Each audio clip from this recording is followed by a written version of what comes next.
good. Wait for it. Wait for it. There we go. Good evening, my darling batlings. I'm joined tonight by Miles Above. Hello. And Nico is got a whole situation going on that we won't go into, but he's currently using Lulu's phone, which is why it shows Lulu's profile picture instead of his. I'm a pretty dog girl.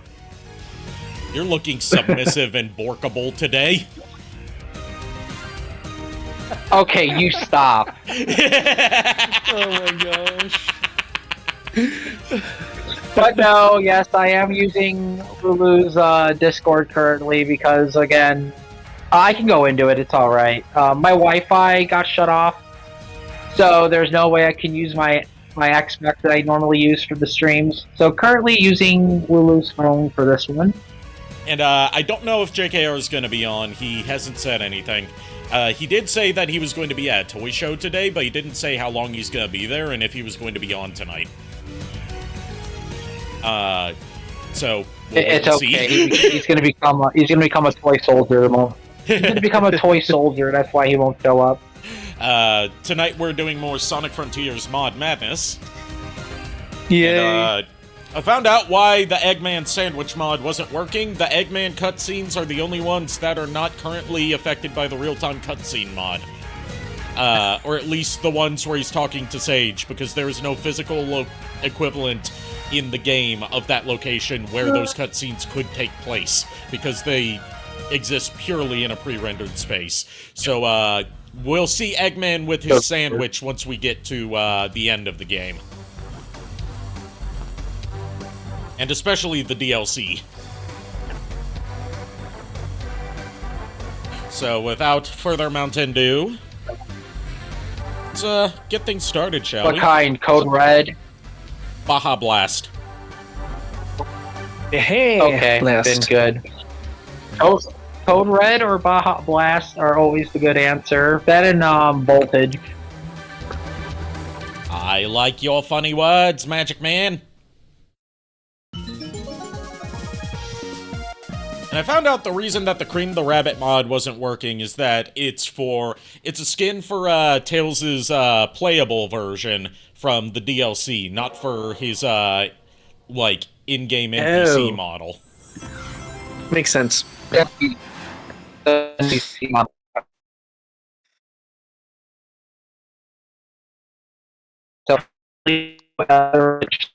I did not make out a word of that. I said, unfortunately, no Elder Lich playing Rabbit today. We do have Hank Hill, though. Hank Frontiers. Off to save propane and propane accessories. Hold on. Uh-oh. That ain't right. There we go, just had to unplug a Bluetooth receiver that I was using for some GameCube stuff earlier. What were you doing on GameCube? Oh, what GameCube stuff? Technically Nintendo Wii, but I was playing Sonic Colors on Dolphin. Oh. With my Retro Fighters GameCube controller. Hank is so tiny. No, he's so tiny, he's got noodle limbs. How did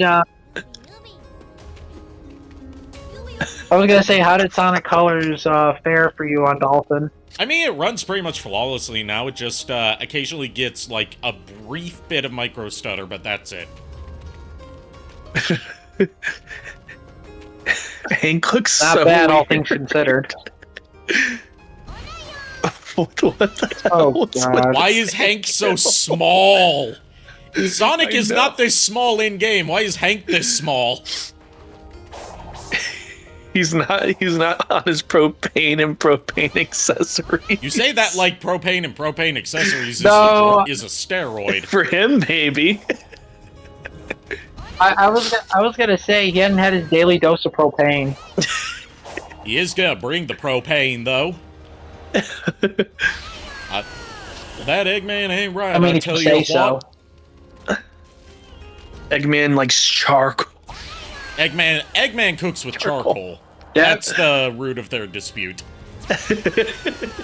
Yeah, damn it, Sage. Damn it, Sage. Damn it, Sage. Damn it, Tails.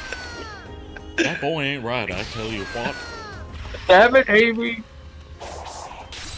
Now the whole backstory is Eggman The weight of saying, Sonic selling and charcoal. So what you're saying is, Sonic is saying kill, whereas Amy is Peggy. Yes. That means that Tails is Bobby. Yes. Bobby? And then Knuckles is like Dale or something. Dale? Yeah. I would say Boomhauer at this point. Yeah, Knuckles would be Boomhauer. Okay. No, Shadow would be, Big- who would Shadow be? I think Shadow would be more Dale. I think Shadow would be Dale Bill. because he's tied to so many government conspiracies. And then Bill would be Big.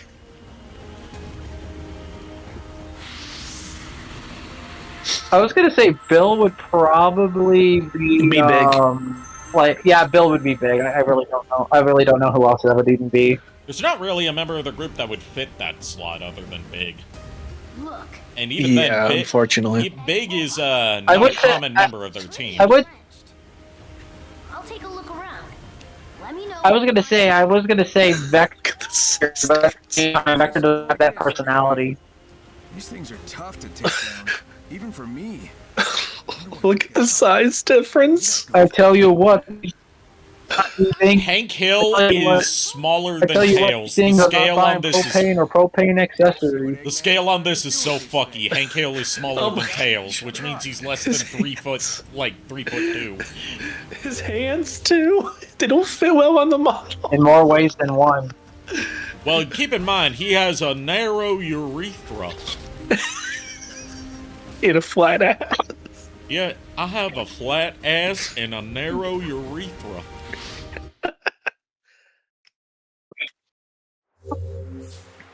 What? It's funny how Whoa! Hank Hill is in Fortnite. Anyway, you guys ready to play You a could game of officially have Icarga? Hill versus Peter Griffin if you wanted. Yep. Oh And god. Bob from Bob's Burgers.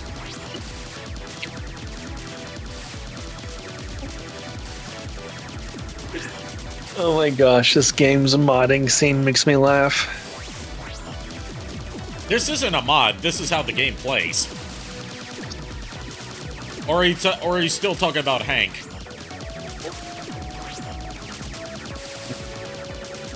Yes.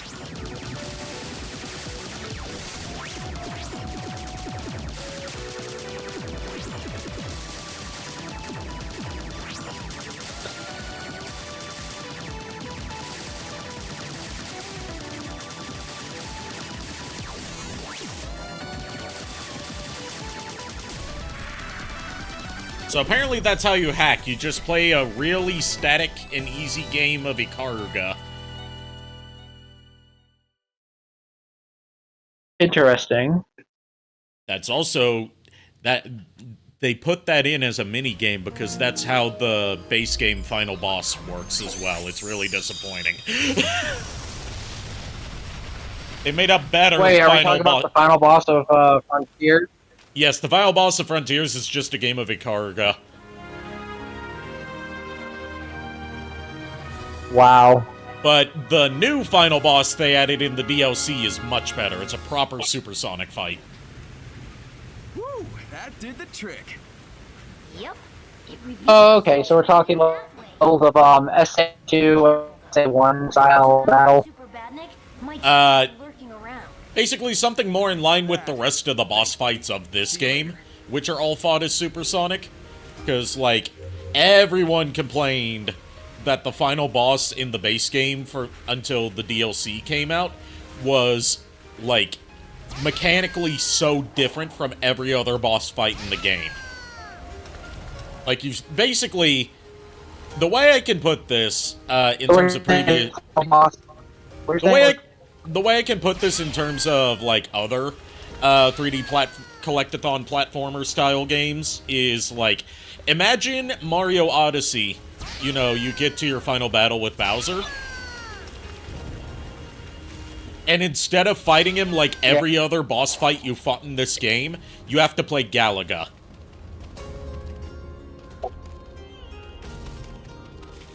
Oh, so it's basically the final boss is basically lukewarm and tasteless. Yes, and the new final boss they added in the DLC is much better in terms of spectacle, story content, and, you know, fitting better with the mechanics the game has prepared you for.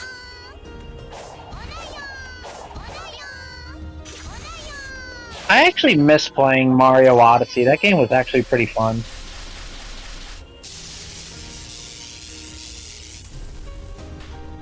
Mario Odyssey, I'm interested in seeing what the future of 3D Mario is going to be, because, like, Mario Odyssey was such a good return to form from what I've seen, as someone who, you know, admittedly doesn't play much Mario, but I love Mario Odyssey.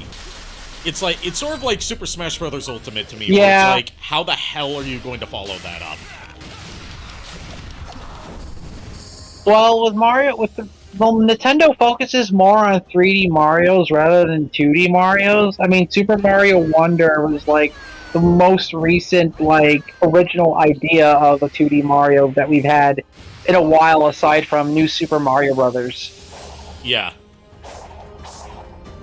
And it was the first good 2D Mario idea they've had since the original's New Super Mario Brothers. Yeah, Beta 64, which is a great channel. I love it. Yeah, I'm familiar with Beta 64. They did a retro. Yeah, they did a video on Super Mario Wonder on the development and how they made it and everything. And they had, surprisingly enough, they had a lot of people from the 3D Marios from 64 all the way to Odyssey helping out with this. Oh, yeah, and there was a lot of good stuff that they.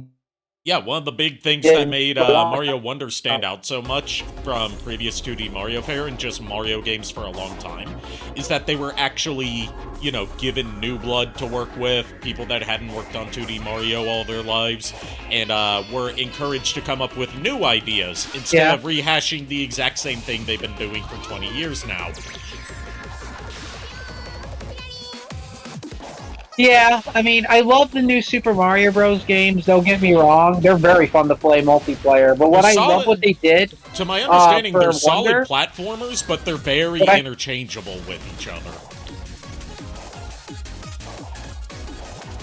Definitely. What I love what they did was, for the multiplayer, you don't get to interfere with other players, meaning you don't get to accidentally kill them.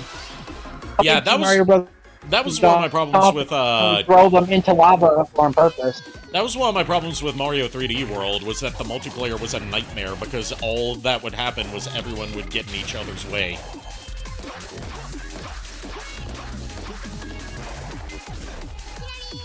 Well, it didn't help when they made competition. I cannot make out a word of what you're saying.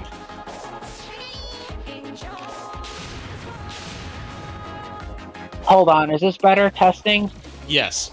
Hey, JKR, feel free to hop in. And also, hi, Kier.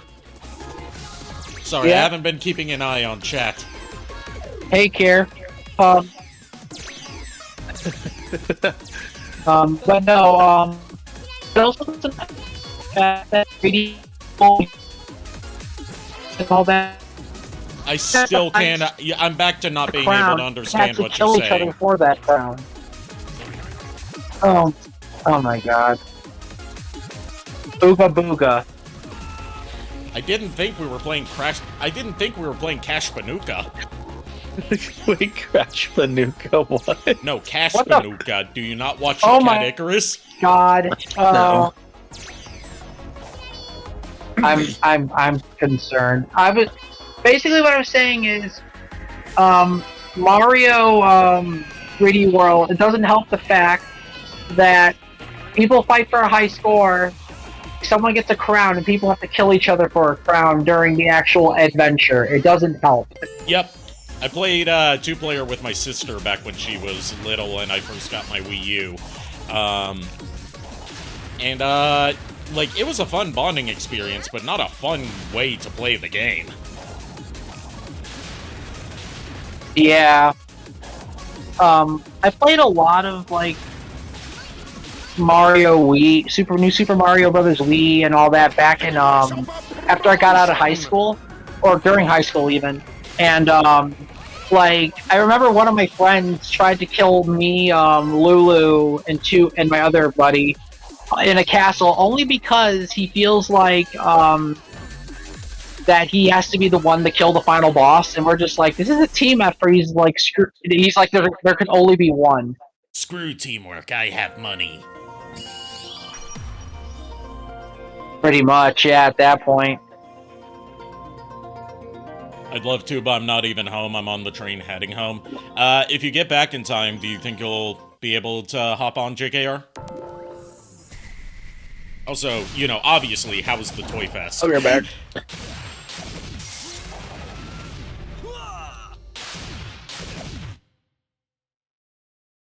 Wi-Fi issues suck, so again, Wally may be horrid. And, Kier, I did see your thing about starting beef with a cooking channel by accident. I find it funnier that you phrased it as starting beef, since it's related to cooking. I'm sorry, what? Kier started beef with a cooking channel on YouTube by accident.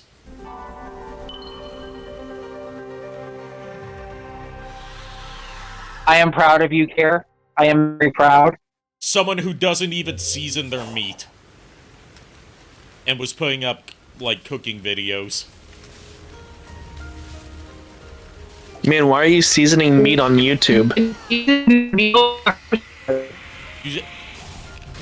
Miles, you're saying that like you're not supposed to season meat. Do you not season meat when you cook it? Salt and pepper. That's still seasoning. This person didn't even do that. It was just like Yeah, plain salt, chicken, pepper. I think. Yeah, salt. Oh god, no, dude. Salt, pepper, sometimes a bit. Actually, instead of salt, if you're good, just do some garlic salt or like a little bit of lemon pepper seasoning. It's very, very good. Bruh, whenever I make on the rare occasions that I make my on the rare occasions that I make my made-from-scratch chicken tenders, I use Old Bay seasoning. Oh. Whenever I cook burgers or steak for Lulu, me and her, I do salt, pepper, a little bit of garlic, salt, and I think it was like not lemon pepper. I forgot what it was. It was like a I think that's it actually. And then I just like cook it like medium rare or medium well, and then just serve it up with like potatoes and breaded shrimp. Every time I do that though, Lulu like devours it super quickly because she loves it, and I'm like, oh god. You know what? You need to let me cook for you guys sometime. You have not lived until you've tried my famous NyQuil chicken. Oh god. Oh my god. What the heck? NyQuil chicken, I'm sorry. I'm joking. I'm course. sorry. I was gonna say, you marinate your chicken in NyQuil, like an entire bottle of NyQuil in a Ziploc bag. Let's see. Not sure about hopping on. My throat was a bit raw for some reason. As for the toy fair, it was fun. I managed to trade off my Combiner Wars Devastator, that and almost everything official that I brought with me. Awesome! And, if your throat's feeling raw, take a night off. Don't force yourself. I know you tend to force yourself anyway, but nice. I will demote you even further if you don't, you know, take a night off when you're not feeling up to it. I'll charge you the Charizard tax if you try to join. I'll charge you the Boo tax if you don't join. I'll make you eat your Chef Boyardee. First of all, I'll make you eat Chef Boyardee, and second of all, I'll make you eat it with chopsticks made out of a straw broken in half. Oh my god. But the real talk though, JKR, get some like Tea with some honey and lemon, man. I mean, Yeah, really good on the throat. hot tea with honey and lemon. Yeah, don't force yourself. This isn't Sonic Forces night. This is Sonic Frontiers night. Gotcha. Actually, speaking of which, I might actually get my cookies and cream ice cream in a bit if I want to. If I have to. Ooh. You know, I should have gotten the cookies and cream when I went to the grocery the other day, but I got the chocolate chip cookie dough instead. Because the cookies and cream that I like is always sold out. Yeah. Yeah, Lulu ordered some cookies and cream, like a pint of cookies and cream ice cream from Oberweis. Okay. Earlier, and I was like, oh, okay, you didn't have to get me ice cream. And she decided, she's like, I was craving it, and I'm like, okay.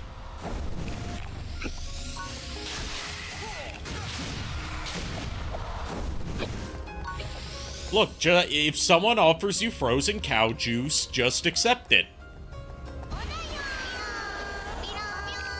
Sure, let's go with that. Now here's the question. Does that frozen cow juice come from a milk tank? Because if it does, I swear to God. You're saying that like you want it to come from a milk tank. I mean, I get it. Cowgirls can be sexy. I was from Monster Musume. Well, that's beside the point. But here's the thing. Just look at any of the commit cowgirls from Monster Musume. They're all sexy. I was gonna say, I was just trying to cause PTSD for everyone who's played Silver, Gold, or Crystal. Yeah, I remember the mill tank. What, Miles, do you not remember the nightmare that is Whitney's mill tank? No, I found a way around it. I mean, I obviously too, but there's at a the way same time, around it, but most first-time players don't know that. The thing is this, like, I even remember her moveset. It's rollout, milk drink, attract, and stomp. And 99% of it is just attract or rollout. That's why I got a female starter last time. That's why I just got my Lookout tower, maybe? stuff.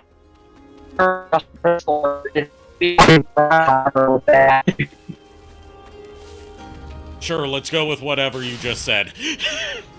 Yeah, sorry, Nico, you broke up bad.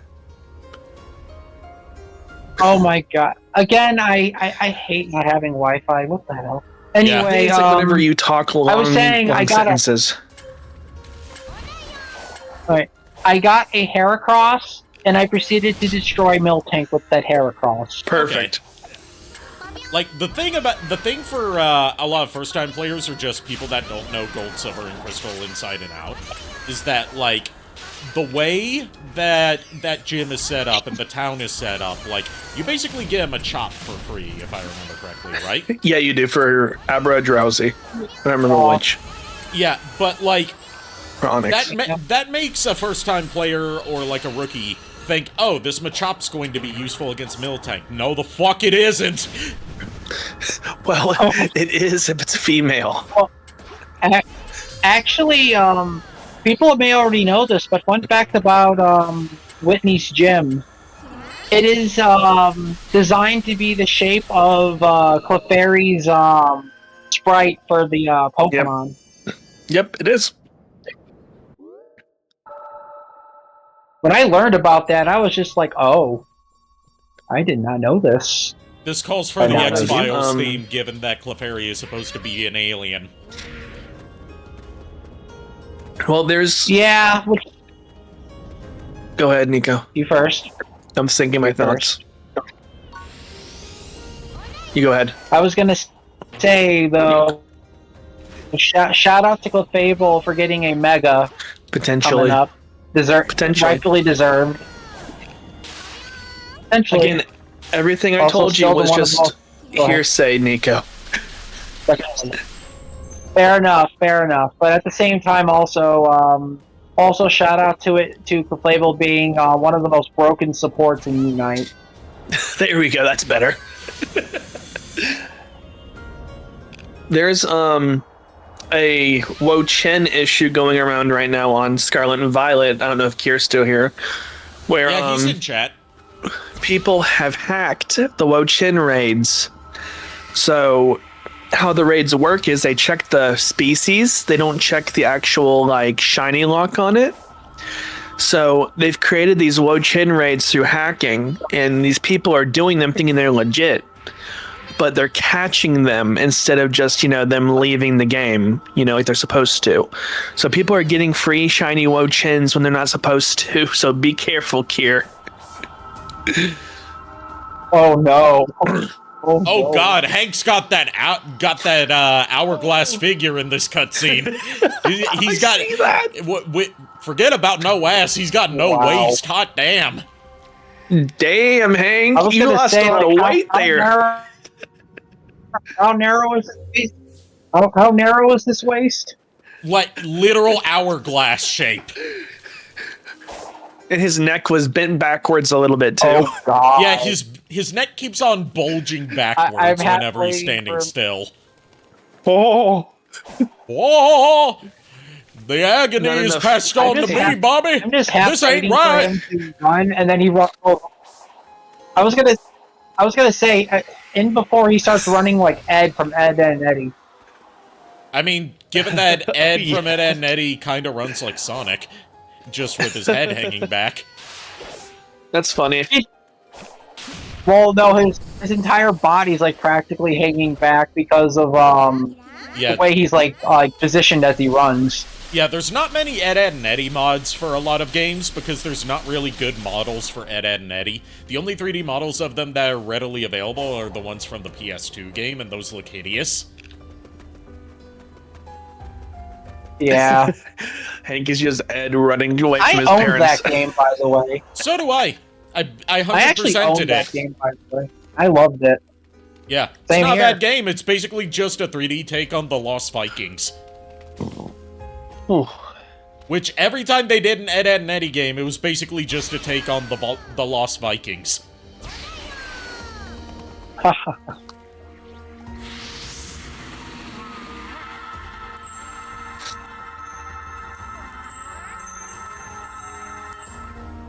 Okay, so real talk. When is Charizard Frontiers?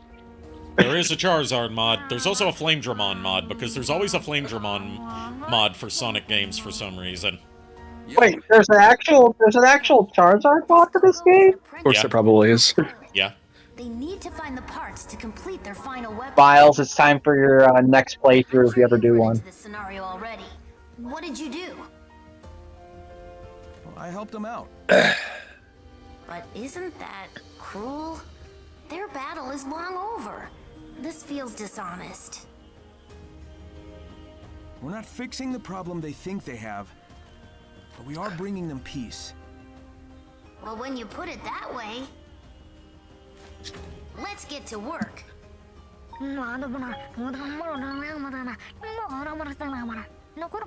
What that Coco just said, I agree. Whenever I hear I Coco, I just think what? of Coco. Coco. Now I have cheese in my head. Miles, I was gonna say, are you cuckoo for Cocoa Puffs? No.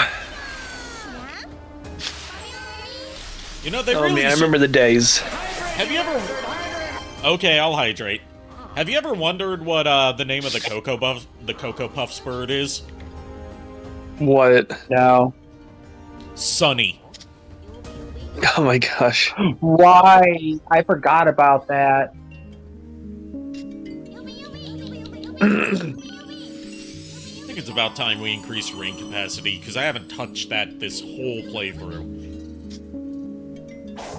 Yeah, you literally touch nothing but attack strength, and now everything just Well, dies. no, attack, defense, and speed are all I built up, whereas, like, all of those are around, like, 60 to 70, whereas, my ring capacity, as of now, is 4.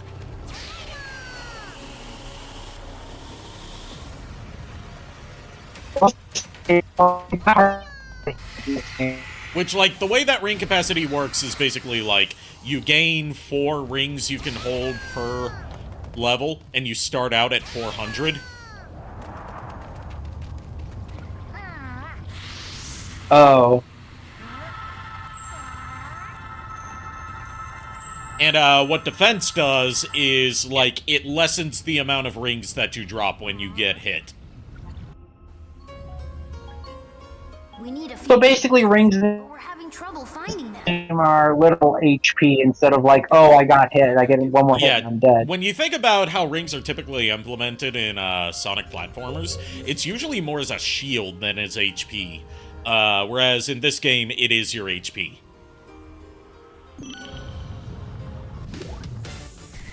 Alright, time for a minigame straight out of Final Fantasy VII Remake, where we have to break boxes. So you mean really Kingdom Hearts? Well, actually, now that I think about it, this is like a mix of Final Fantasy VII Remake / Rebirth and Ratchet & Clank, given that you're collecting bolts. Kingdom Hearts made you destroy barrels. Oh, okay, I was gonna say. Well, you said yeah, but that was for the Coliseum. I'm talking about like every 90% of the minigames in Final Fantasy VII Remake and Rebirth are just variations on break the boxes. I was gonna say also Mario Sunshine because there's a thing in Isle Delfino where you have to break boxes to get a transformation. Oh yeah.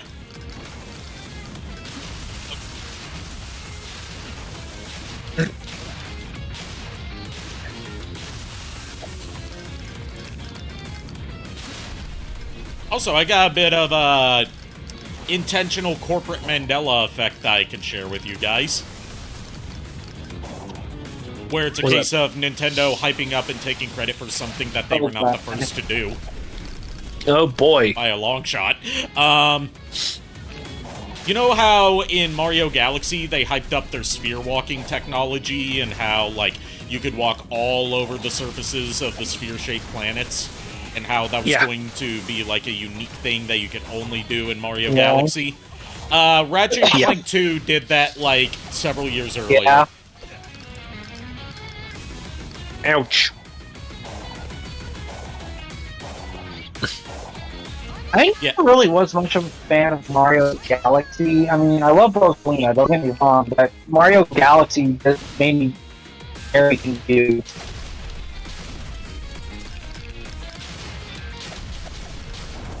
This is a tougher challenge. Yes, it's considered one of the tougher ones because the time limit is so strict.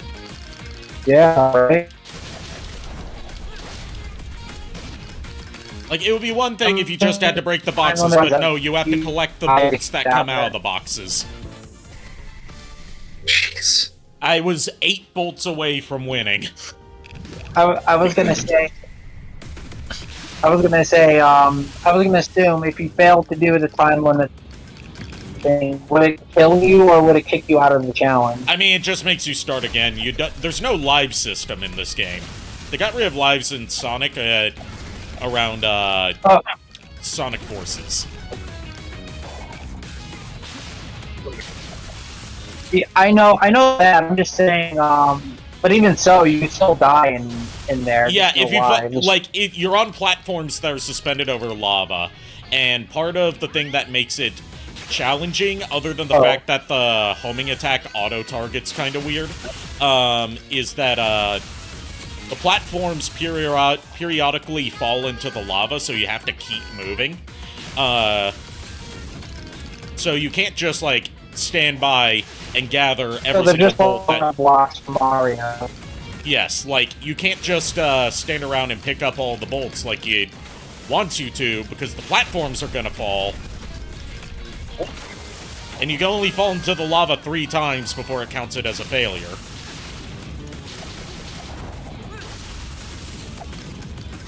Okay. Like right here, Real because talk, though, I do miss the slides in Sonic. Like, part of the thing that makes the homing attacking in this challenge a little wonky is that the homing attack button and the melee attack button are the same button. So, like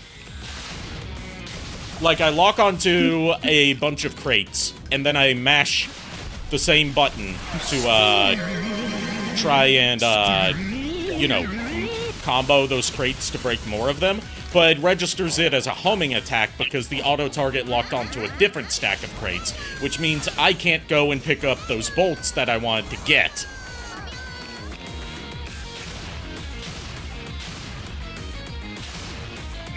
But yeah, no, real talk though, I do miss the lines of Life in Sonic. 'Cause I always like Life. You missed the what in Sonic? I miss collecting lives on it. Like, I don't know why, I just miss having lives because it's more urgency and more, you have to plan your playthroughs more strategically.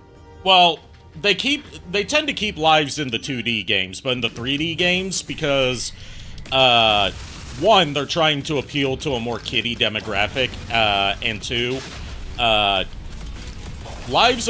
the entire concept of limited lives in video games is a holdover from the arcade game days, where, like, you know, how many lives you got was based on how many quarters you put into the machine. Whereas, like, you know, for an open world, almost Breath of the Wild-ish game like this, limited lives would not make sense.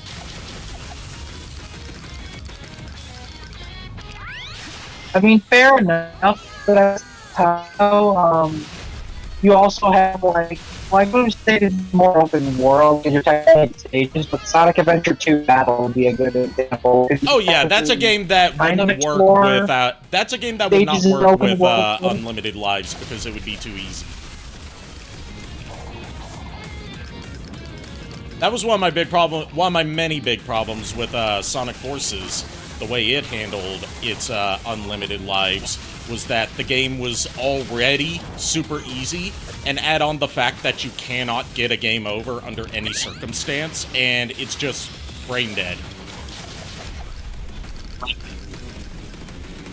Yeah. And add on the fact that multiple parts of the game just play themselves. Like, so much of Sonic Forces is automated, and actively tries to keep you from having any input. And it feels like it would, like, I'll save all my deeper thoughts on Sonic Forces for when we get to Sonic Forces, whenever that is. But I have so many, not even just story, but like, hey Helton, how you doing? So many, just design, overall, like, fundamental design qualities of Sonic Forces that I despise. Because they spit in the face of, what I think a Sonic game of that type should be.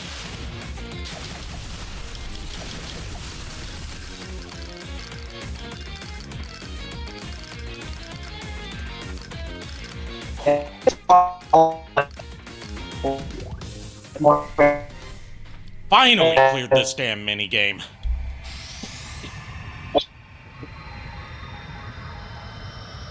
God, Hank, I don't think your joints are supposed to bend like that, Hank. Whoa! Well, that's it. The cannon. What, do your joints not bend that way? They were bending outwards at his elbows. Did I get the wrong parts? No. And yours don't? I'm not double jointed, so no. Something's happened. It's like how I couldn't handle it after Infinite attack. I'm not double jointed there. One wrong turn and I fall apart. But no, like I said, well, Sonic Origins. I played through the entire thing with all emeralds and each thing. I'm here to help. So and the only cheating was killing 5 of those rhino bots in Act 1 of Painful Island. Want to talk? Not right now. Let's just I do like that, which this is very definitely, weird this is to do. like, story-wise, this is definitely a case of a retcon to fix a previous bad writing decision, but Tails' character development on Chaos Island being about how, like, basically going through his Sonic Adventure 1 character arc again about how he needs to learn how to stand up for himself and take care of himself and not rely on Sonic all the time. And granted, you know, he already had that as an entire arc in Sonic Adventure 1 and Sonic Adventure 2. But Sonic Forces fucked up his character so bad that, like, with this being the first game that Ian Flynn was the head writer for, it was like, okay, let me try and find some way to justify his awful behavior in that game, without just having to wipe Sonic Forces from canon. And it basically amounts to go through the Sonic Adventure 1, Sonic Adventure 2 story arc again. Yeah, like I said, they did my boy Tails dirty. Yeah. Sonic, help me! When he's just being approached by Chaos Zero, the weakest Chaos, when he has fought Chaos 4. I find it funny as well that like the thing is this, like when Tails first like when Sonic the Hedgehog 3 came out, Tails was incredibly broken.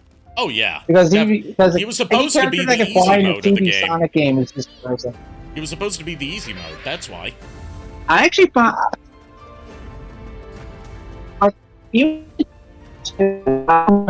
I cannot make out a word of what you're saying, dude.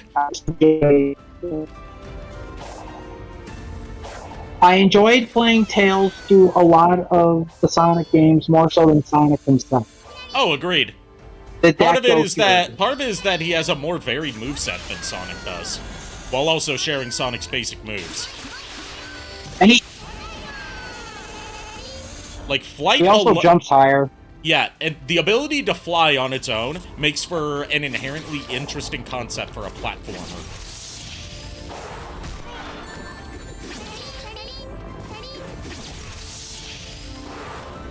Well, that is also really good.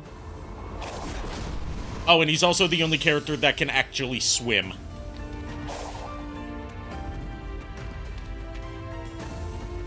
Yeah, the doggy paddle is so cute. Just like which makes it funny that, like, when you look at the OVA and he can't swim.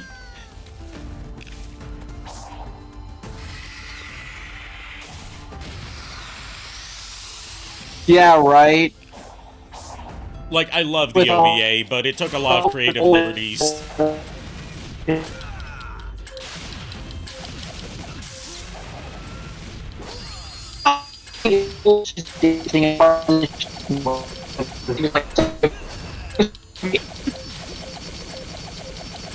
Yeah, you really got mangled there, dude. You want to try saying that again? Again. It's happening again.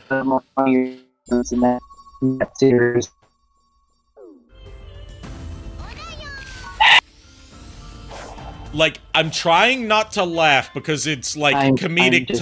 I'm trying not to laugh because I know this is frustrating for you.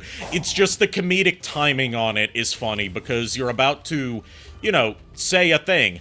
The first word comes out, or, like, the first couple words come out clear as crystal. And then as soon as you get into what you're going to tell me, it gets all mangled as if it's, like, actively, like, trying to fuck with you to make it so it's... You know, it's like, it's comedic timing. It really is. Yeah. Yeah, I'm really getting annoyed with this. That's why I'm trying not to laugh, because I know it isn't fun for you. Yeah. Hey, one of the mods work! The one that makes the, This is a mod I've had installed for several streams now, and it's just now deciding to work, probably because I changed the load order. It changes the, try again whenever you die to say, fuck you.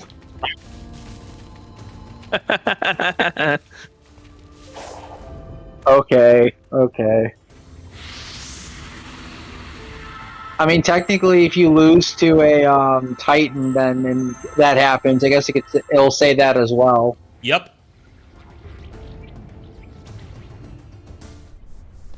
Okay, now I didn't get mangled. Okay, I just... What the hell? Man, Hank's got that hourglass waist and literally negative ass. He got that Taylor Swift booty. It's concave.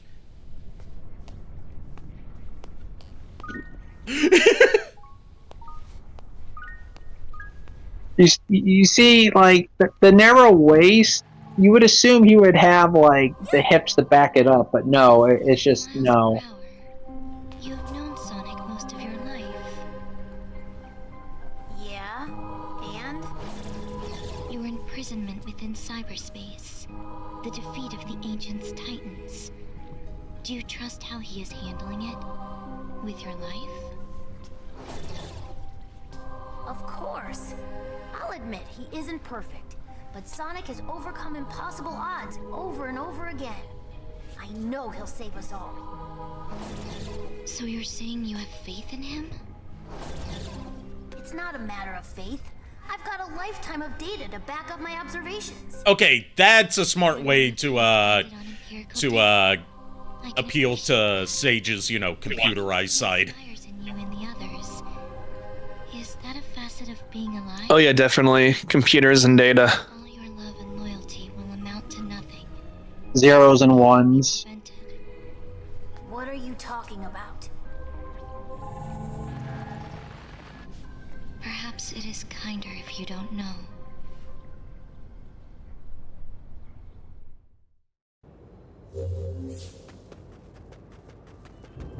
Okay, thanks for the ominous warning, Sage. Anyway, back to the Orayo.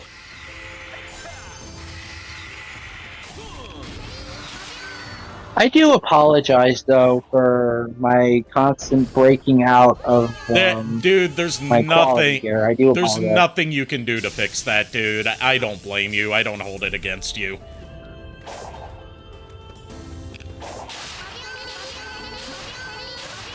There's nothing you can do short of like there's nothing you can do short of like single-handedly like being like, I am going to steal the internet and make it my own.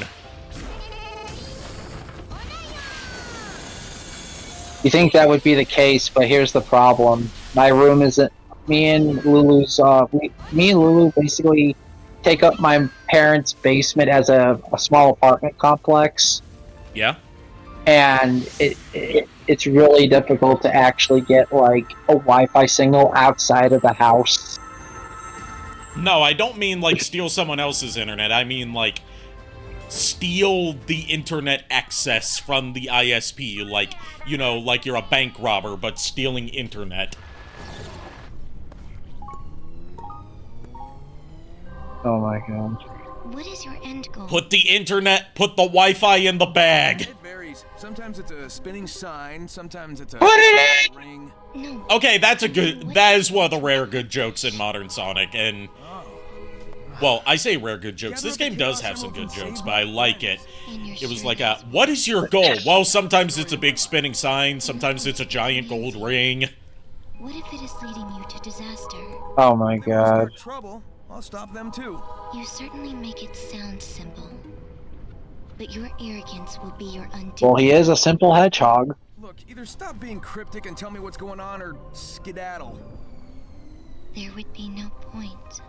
You would not understand. Oh my god. I still laugh at that video you guys showed me of that. Shoo.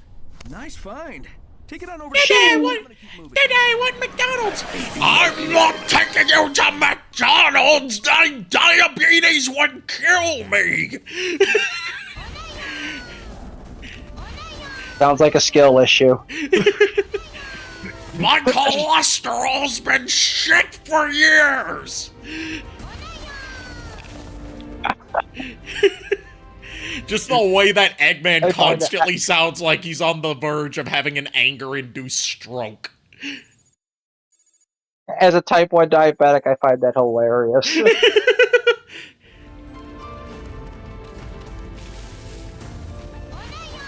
I'm just glad I don't have that kind of problem that Eggman has. Like, holy hell. I could not handle myself if that was the case. By the way, you wanna know why Eggman was on death row before Sage kidnapped him in that short? Why? There was a previous episode where, Sonic and friends got Eggman taken to court for child abuse because they went with, the old, like, you know, preview to Sonic 1 comic explanation that basically, Dr. Ovi Kentobor, who became Dr. Ivo Robotnik, created Sonic in a lab accident and therefore is Sonic's father and has been abusive and neglectful to him. Oh god.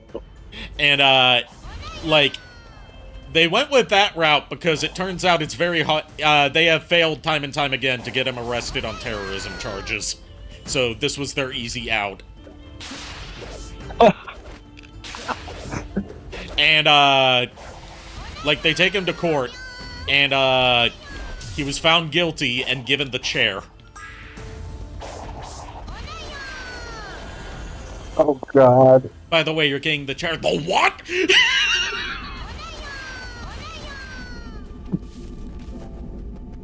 You're getting the chair. What?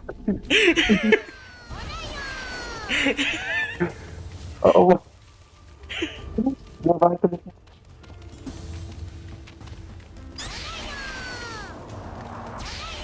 It also reveals that Sonic, as far as, you know, as far as, the Goobus Goobus lore is concerned, Sonic's full name is Sonic Robotnik III. Oh my god. Part of me was thinking the third, and I'm like, oh wait, Gerald exists. That's correct. And that's also why, in the, Sage short, when she calls him Dada, he says, "I'm not a goddamn father!"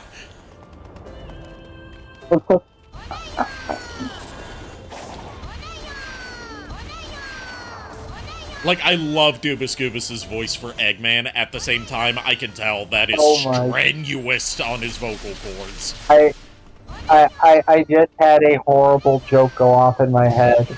Yeah? So you know how Yu-Gi-Oh! Abridged, Taya goes to Yugi and says, Yugi, I think I'm pregnant and Weevil's the father. No, because I didn't watch much Yu-Gi-Oh! Abridged. Okay, so there was a joke through one of the previews of Yu-Gi-Oh! Abridged, and it was like, Yugi, I think I'm pregnant, and Bakura's the father, and it goes down to Weevil, and he says, and Kaiba's the father. He's like, no f***ing way. I was thinking, Amy goes to Sonic, hey, Sonic, I may be pregnant, and Robotnik's the father. I mean, canonically, he does reproduce at one point. Given that, Eggman Nega was retconned from, he's no longer a, alternate universe Eggman, he's a descendant of Eggman from Silver and Blaze's timeline. Sonic, I may be pregnant, and Chaos is the father. I mean, I've seen enough Slime Girl / slime monster stuff to know that, the possibilities are limited only by your imagination. Now I just feel bad for making that joke now with what you just brought forth. You're welcome. See if the map will show me where the fishing spot is. Because we haven't seen Big on this island yet. Yeah, I think the last time when we saw Big, he was having a stroke. Yeah, he was, I've still got that mod, installed on this startup, by the way. Ow. So yeah, Big is still in agony. The disease is spreading. It spread from Bermuda to Big, given Hank Hill's constant model distortions, it's spreading to Sonic too. Which fits in perfectly because throughout this whole game, throughout this whole game, there's like a side thing of every time he frees one of his friends from the cyberspace protective sphere things that they're trapped in, he absorbs some cyber energy and gets gradually corrupted, and his model starts getting distorted.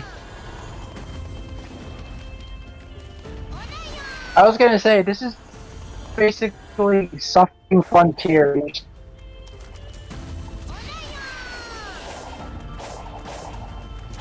Tags, body horror.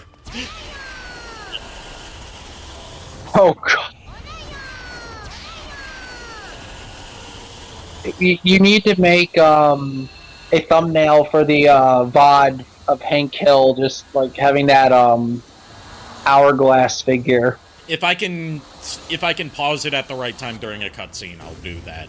Because I'll have to go into photo mode to get a good shot of that.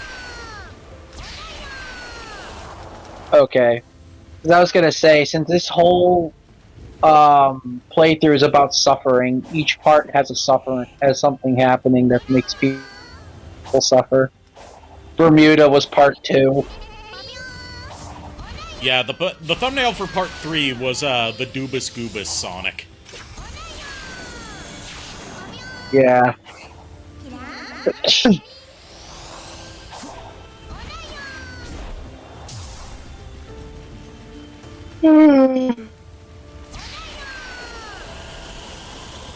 Leave me alone, Mephiles. I don't want to fight you right now, Mephiles. Memphis, Tennessee. You're not even in Tennessee.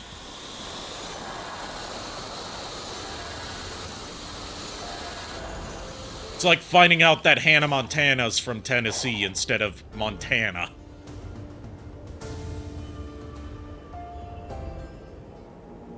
I mean, fair.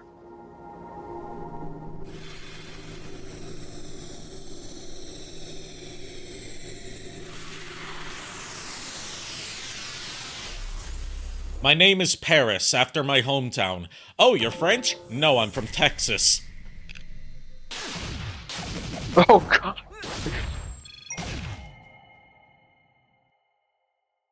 I'm from Texas, where we're well known for death row and desert. And just Or being wasteland, or whatever you want to call. I don't even know the worst Texas. fucking place to live. And yet Texas has a Pokemon cafe, which saddens me. I wish we had one in Illinois, but whatever. I mean, out of all the states that they could open up a Pokemon cafe in, it feels weird to do it in Texas, because what connection does Texas have to Pokemon? Or Nintendo? Fair enough, yeah. I mean, fair enough, yeah.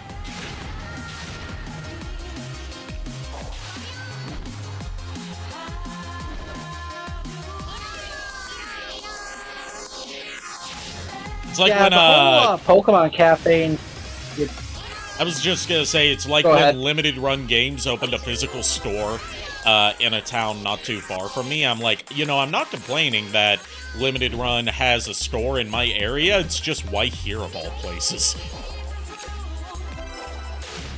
yeah, I was gonna say, the Pokemon Cafe in Japan, the one thing I'm interested over there is the latte art. You want latte art of a Gardevoir, don't you? I know you. Yeah, I do. And I would feel bad about drinking the latte art, but again, I would have to take a picture.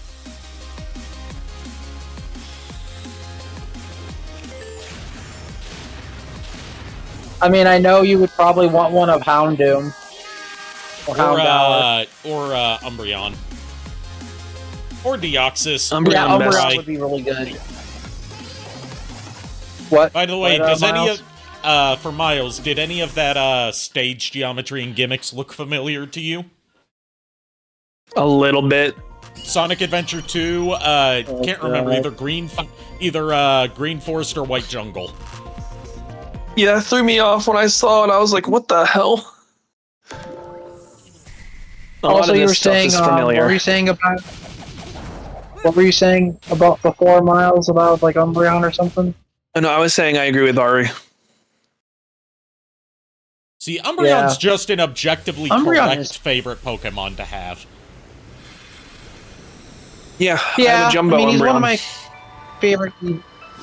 So you have a Jumbreon. I do. I have a plushie of my... Oh my god. I have I a have a sitting Umbreon plushie that I got last year from convention. I love it. It's so fluffy. I have found a possible I might see what they have this year at Collecticon and see if they have anything worth buying outside of just like obviously getting the signatures. Yeah. history. I have found the most Yeah. optimal course of action. in See, I wish there was finally someone there. I finally understand why the Eggman sandwich mod wasn't working. It's because these cutscenes right here of him trapped in cyberspace are impossible to render in real time because this location doesn't Oh. exist in the game files. Makes sense. of desperation. But time is running out. I don't want to hear it. Find me another option. I was wishing that someone from Metal Gear Solid was gonna be at Galacticon because I would have had them sign the Naked Snake I got you. Consider. Yeah. Well, the only one who should be signing Naked Snake should be David Hayter. Yeah, yeah, and obviously, Yeah, David Hayter, So- from what I've seen, tends to stick to like big conventions like Comic-Con or GalaxyCon. yeah. If I see like Yeah. GalaxyCon, then I'll get it done. But I don't even think that even before I send it to you. So I mean, I could Which I'll always do send this it. I weekend. could always send it back to you to get autographed if you find out that he's going somewhere that you're going to. yeah, maybe that'd be a good idea. I mean, that is how the mail system works. And I'll send it to you this weekend. By the way, Okay. I'm now able to walk a little bit. So And if JKR and Kier are still in chat, my mom is mailing out the stuff to you guys tomorrow. So, should be there by the end of the week. who is going to GalaxyCon next? I mean, they tend not to Today was the last day. They tend not to announce the GalaxyCon guests for, you know, the North Carolina one, too far in advance, because, you know, it's a year out. It's already happened here. Yeah, obviously. Well, next year, hopefully. Yeah, I thought about going with, Yeah. my housemate Corey, but I can't because, he's the one who passed away. Oh, they have Laura Bailey was there? Oh, man. Man, I love Laura Bailey. I love a lot of the characters she's played. Like, you know, a lot of people know her for her more, like, modern AAA video game work. I'm like, I was there for your Blaze Blue and anime days. I remember remember you that play. she was- Who did I she remember play in you. Blaze Blue? Yes, she was Platinum the Trinity, all three of them. Oh God. Yeah, I remember her I 'cause remember she plays Black. Kushina. She was also Blaze the Cat for a while. I think Laura Bailey was also okay. Risei, wasn't she? I don't know. I think she Let me was. check. I know that depending on whether you're playing Persona 4 or Persona 4 Golden, the voice cast differs. I'm looking. Yeah, she was. I think they didn't change Risei's voice actor. Like I know the one that they changed was what's her name? Chi something. Like one of the main. Chie. I know they changed her voice actress, and everyone bitches about how her vanilla Persona 4 voice actress was so much better. Yeah, she was Risei. Dang Like, it. Well, I want for Risei. like a couple things that I would want Laura Bailey to sign, like one of my Blaze Blue art books from the collector's editions, so she could sign like a page that has Platinum the Trinity on it. But another thing is like if I could get like a screen cap from Kodocha, one of the first animes she did when she was 15 years old, where she voices the main girl who has like all these like freestyle rap numbers to psych herself up as a running gag in that show. Like if get a screen cap of one of those rap numbers and be like, can you sign this, just to see her reaction. Oh God.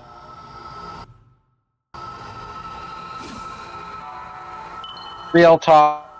Blaze Blue. Kakaka's one of the characters I love. Yeah, I love Taokaka. Alright, I'm going to... Damn, I can't do photo mode right now. Because you can't do it during pre-rendered cutscenes. I'm gonna have to do this the old-fashioned way. I mean, it's fine. I'm gonna have to do this the old-fashioned way. Old-fashioned way. And by that, I mean press the screenshot button right before... right when it hits the right frame. I wonder what Supersonic for Hank Hill would be. I don't know. I'm interested to see. Propane Man.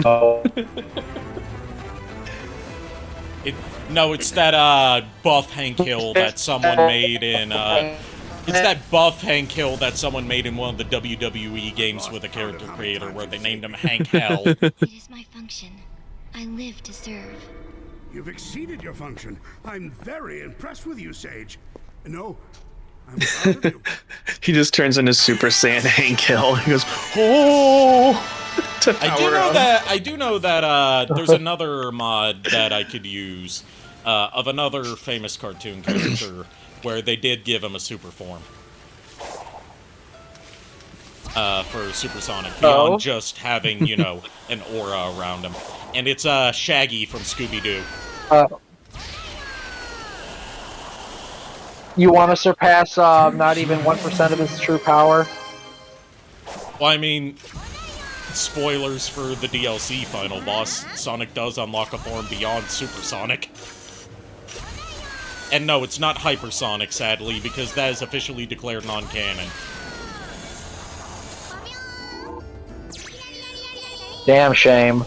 Well, not necessarily non-canon, it's that, like, he has to have the Super Emeralds to do that, and the Super Emeralds have not reappeared since Sonic 3 and Knuckles.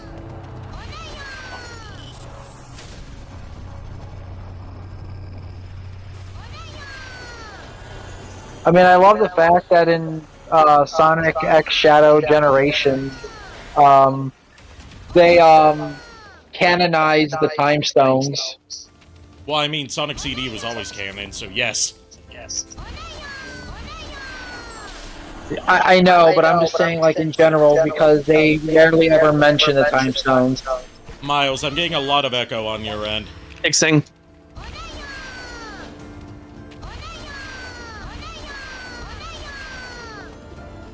Oh boy, time for this minigame, one of the most frustrating ones for a lot of people. Chaos Island just has the worst minigames. Chaos Island is just the cancer island. Chaos Island figured is it out, just by the the way. worst of the islands. I feel stupid. I know why I'm having the echo now. Why come? Why? My headset. It's hearing you from inside my headset because I'm bending forward to see the screen better. Okay. So I just turned you guys down on my headset, so hopefully that will alleviate some of it. And if I need to get closer, I'll just mute. Okay. It looks like Hank Hill's hands are in his stomach. Now it looks like he's just... Oh my god. They are in his It was stomach. like- he looks like he's like really shy and holding his hands behind his back like a shy girl confessing to her Like boyfriend. Hinata from Naruto. Yes. Oh gosh, that bend. Or like, It's got the gum fruit. or like, or like Luigi from Smash Brothers when he does that taunt where he puts his hands behind Yeah. his back and then kicks the ground. Yeah. It's okay if you still need help sometimes. Oh my gosh, he's missed half his hand. Like a piece of his wrist. His thumb is disconnecting from his hand and stretching out. I have my moments. No, Hank. Oh gosh, he's lost part of his arm. I chop. Tails, I tell you what, I chopped off my hands for those Chaos Emeralds. Gotta go for now. Have a good night, JKR. That bend, man. Okay, you too. You too, JKR. Oh gosh, now he's Naruto running. Well, Sonic predates Naruto, so Naruto is Sonic running. Okay, both of them. I was gonna say, isn't he that? Too bad he's not Naruto running Area 51. Oh gosh, it should be the same at this point. Now you just have to. I'm so surprised that people. Go ahead. The Area 51 thing ended up being a disappointment because a few people gathered there, but nobody actually tried to go in. Well, yeah, they're gonna get arrested. They're not gonna get arrested. They get shot no on kidding. sight. Well, yeah, that too. I mean, just the fact that they showed up either way, though, was hilarious. Mm-hmm. Yeah, but it was nowhere near as many people as was expected. It is so hard to see Sonic as Hank Hill because he's so small. Yeah, this minigame's a pain in the ass, too. Because, you have to make it to the bottom before the timer runs out. And it's not often that I can say, God damn it, can't he fall? Can't he plummet any faster? Go faster, Hank Hill. Isn't that your motto, Hank Hill? Gotta go fast? No, it's I sell propane and propane accessories. Now imagine like, like Eggman's just Khan from King of the Hill. I am not doing a voice for that. I'm not getting canceled. No, you're not doing that. Well, I'll tell you what. I ran a stoplight, but I don't think the court system is going to take "gotta go fast" as a disability. No, they wouldn't. We would just use AI for a voice. It would just be regular AI voice. No, the fuck we would not. I'm kidding. I'm sorry. I don't want to cancel anything. I disavow what he just said. We do not use AI voices here. Yeah. The only AI, like, I've used an AI voice changer before, but for, like, one that was part of Voice Mod, where it's people that lent their voices to the AI voice changer specifically for that purpose.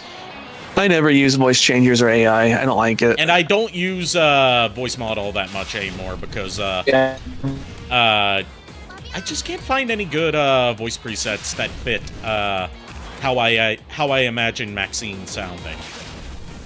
Yeah, that's the hard part. Yeah, it's finding that range that is very difficult. Like, it's not just the voice presets that are the problem. It's that the tech for real-time voice changers is still very young. Yeah. So, like, it sounds you're getting close. It sounds very crusty. Jeez, that's close. Yeah, and those stupid, like, oh, we're going to send you in a swirl of these rings, thing is what makes it such a pain in the ass, because you can't make it go faster. It's like, oh, you have to sit here and watch this while the timer's counting down. It's so stupid. And then, like, you can't actually homing attack anything. Like, you have to, like you can homing attack, but you have to rely on the auto target to target the thing that you want to homing attack. I feel like that takes too much more time that you don't have. Yeah, and you would think you would be able to light dash through this like you've been able to with Lines of Rings for the whole game. But no, this is like the one time where you see Lines of Rings constantly and it doesn't let you light dash. That's stupid. Yeah, like I said, Chaos Island has the worst minigames, and we're not even at the worst one yet. I fear the worst. It, like, not only does it have the worst minigames, it has the most minigames.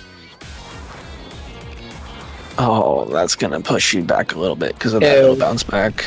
Yeah, part of it is that, like, you know, different model that I'm using right now, but same hitboxes. Mm-hmm.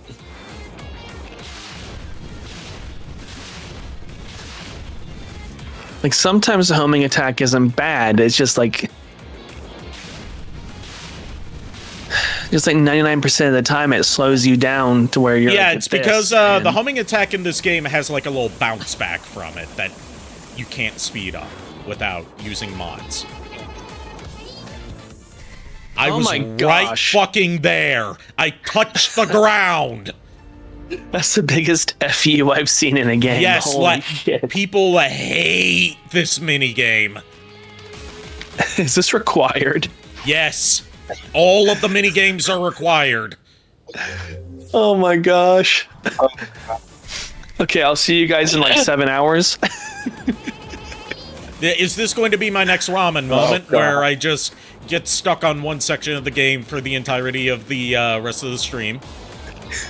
Probably. Speaking of which, I've been thinking about going back to Wanted Dead sometime now that they've done a lot of patches to it for bug fixing and balancing to see, you know, I still haven't beaten it, but I also want to see, like, did they make it actually feasible to play this game and have fun, unironically now? Oh, speaking of bugs, so Nintendo Switch 2 released a patch recently. And the patch basically made Mario Brothers unplayable. Which Mario Brothers? The new Super Mario Bros. The one that was playable on Switch. There are so many Mario Brothers games that are on Switch. I think it was Wonder. That's because they always said new Super Mario Bros. That's not a new Super Mario Brothers game. That's how Mario. did they make it unplayable? They just said that it was an old game that was playable on Switch that was removed. Hold on. It wouldn't be Mario Wonder. So But Super first of Mario- all, that's Super not Mario classified Brothers as deluxe. Yeah, it was deluxe. Okay, but why? All I know is that it made it unplayable from a patch. How do you fuck up on a patch so bad that it breaks a Game Boy emulator? No. Deluxe are you talking is the Wii U Deluxe. Oh, because there's a game called Super Mario Brothers Deluxe, which is a Game Boy Color game. Oh, no, wait, I'm wrong. It's Wonder. Oh, so the Reportedly latest completely Mario game is unplayable. unplayable on the brand new Switch console. Great. Wonderful. I love Nintendo. I'm rereading it, though, because people are saying this is fake. But I'm rereading it. No, it's there. People have made comments. So is it gone or not? It says unplayable offline. The last of the defensive measures. Oh. Way to go. Your hero will be thrilled with all your So it needs an online update that if you don't have online, you can't play it. I love Nintendo. They are Wow, such a good that company. is dumb as They're not at all hell. awful. Nintendo, please fix your stuff. I'm proud of you. Please. Please. You're my favorite company at this point because I like Pokemon. Nintendo. Look, Nintendo. Listen, I love you, man. I love your company. I love your stuff that you make. But please, your stuff is burning down. You need to really attend to that. Nintendo, give us Pokemon on the Switch too. That is the original game, so we can actually use that without having Put to. them on the Switch 1 so people can play Stadium the way that it was intended. Yes, please, Nintendo. Please Fuck give us putting Pokemon. it on the Switch 2. Priority should be Switch 1. I think it should be. It should Real be talk? both. Real talk, what they really should bring back for Pokemon is Pokemon Rumble. I can see them doing that as a mobile game more than an actual Switch game at this Yeah, point. because they kept on trying to. No. They kept on trying to make Yeah. Pokemon Rumble work as a console game, and nobody bought it. That could be more I of was just a saying, like, digital. I was just saying, like, as an original, like the original Wii game coming to like Switch or Switch 2, because I love that game to death. Oh. Because, like, the last time they tried to do Pokemon Rumble, I believe it was the Wii U one, where it had, like, the whole Toys to Life element to it. Yeah, the regular Wii one had that as well. No, I mean, like, I mean, you had to buy the figures to play the game. Oh, that.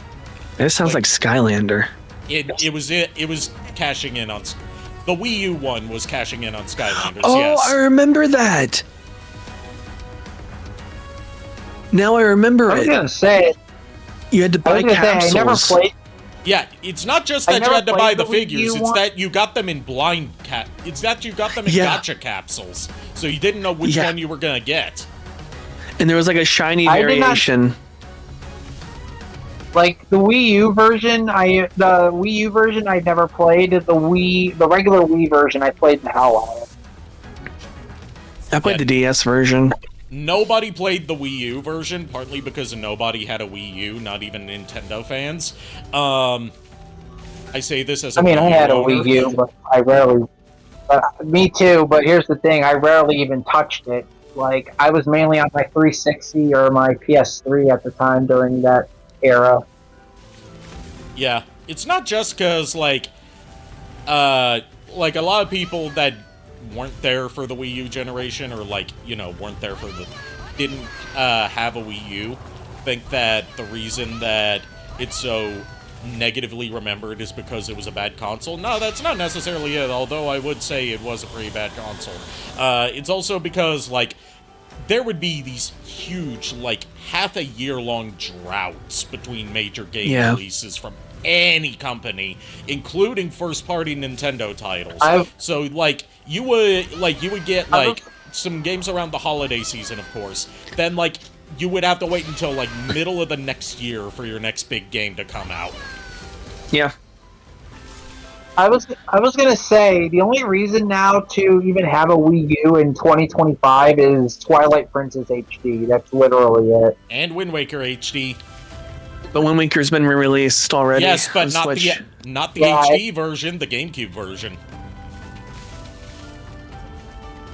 The only difference I think for the HD for the Wii for Wind Waker HD is the hero mode. That's literally No, they added the Swift Sail to make it, faster to get from place to place, and they reworked the Tingle quest required to progress through the game, so it doesn't take nearly as long. Oh Yeah, that's right, nice of yeah, because the Tingle Tuner was originally a Game Boy. No, not the Advance, Tingle. No, Link. not the Tingle Tuner. I'm talking about decoding the treasure maps to find the Triforce. Usually, because usually you just pay off Tingle and get the Triforce starts that way. Okay. Yes, they made it faster. So, because like the Triforce quest, I say this as someone that hasn't gotten that far in any version of Wind Waker. People hated the Triforce quest because it took so long. Well, yeah, it was mainly because you had to pay an obscene amount of rupees to decipher the charts so you can actually find the Triforce pieces. Yeah, I don't know how they revamped think it, it was but they like- made. I think they probably made it like a few hundred rupees cheaper, I think, because Yeah. it's like originally it was like 500 or 600 rupees per chart, and there were 8 charts. Yeah, they made it more feasible to complete it in one sitting instead of having to spend hours grinding for rupees. Yeah, that's literally it. Aside, the Swift Sail I forgot about, but other than that, like it's just hero mode, Swift Sail, and then making it easier to get the Triforce pieces. Yes, That's literally it. which makes it the best way to play Wind Waker. It's true. I mean, I like playing GameCube Wind Waker better, though, honestly. I just like it better. I still find it weird that throughout the entire Switch generation, they never put Twilight Princess HD or Wind Waker HD out of all the Wii U ports they did. Yeah, that's true. It's weird. It's popular. I still find it funny about Twilight Princess HD that I learned about. I think I said this already in the stream. That in hero mode, technically Dark Nuts are the ones that hit the hardest. Because in hero mode they hit for like I think 9 hearts. If you add the Ganondorf amiibo, which doubles every enemy's damage, they can do 18 hearts of damage to you if you run into them. Which is a one-hit kill by that point in the game. Yeah, because you run into the Dark Nut enemy in Temple of Time first, and there's no way you could have 18 hearts by the time you reach there. Not with that attitude, you can't. No, you literally can't. The most you could possibly have is probably like 15 or 16 hearts. That is it.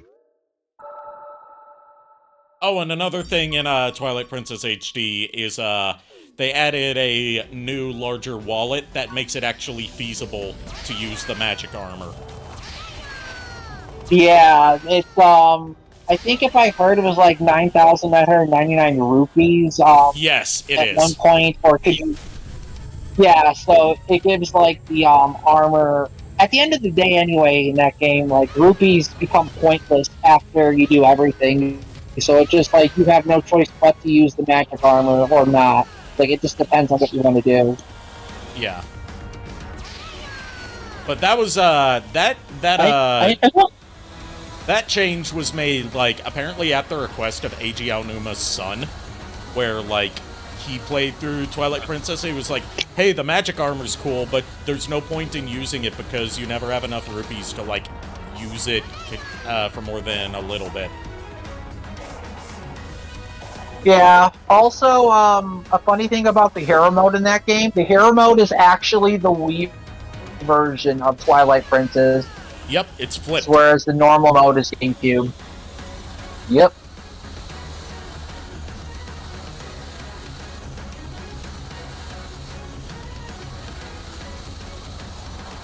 I need to play Twilight Princess again. I miss it.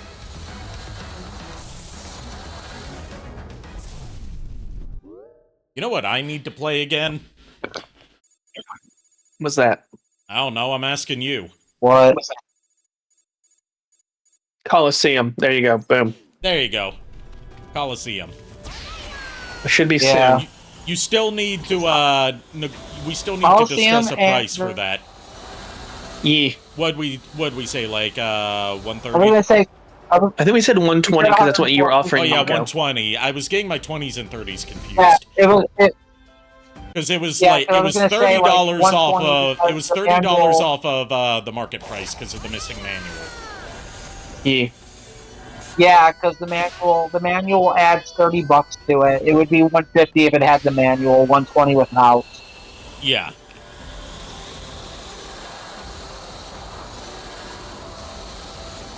Have you played through Pokemon XD at all besides Coliseum? I have never played XD.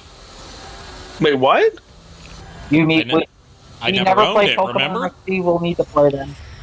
For some reason, Well, I thought you had it. I have a way to play it, I just haven't done it yet. All right, you need to play it on stream. I Well, want to see that's your reaction. Well, I need to play through Coliseum Yeah, on stream same first, here.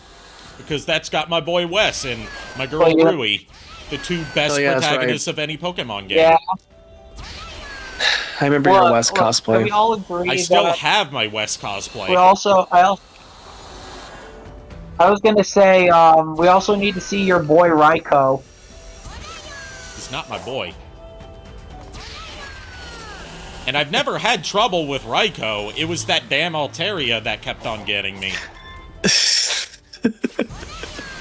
Altaria, yeah, I can see that. Yeah. It's a menace. Like, it's not necessarily that it's a, What like... is Altaria's catchphrase? I don't know. I don't honestly remember. Why would I know? I was saying, like, Altaria has like a very low catch rate, if I remember correctly. Oh, Oh, I let me thought you ask said Google. I thought you said catchphrase. No, it's catch. What? It came out a Altaria's bit... never had a catchphrase. That's why I was confused. But, it's not the catch rate that was the problem, because I wasn't going for 100% Vaccine. completion as a kid. It was just getting through the damn battle, because all it would do is spam Confuse Ray. Oh, so basically, in short, your Pokemon definitely had to do a coin flip to see if you were successful. Oh god. Yes, and as soon as I cured... As soon Wait a as minute. As soon as either I cured it of Confusion or it cured itself, it would just use Confuse Ray again.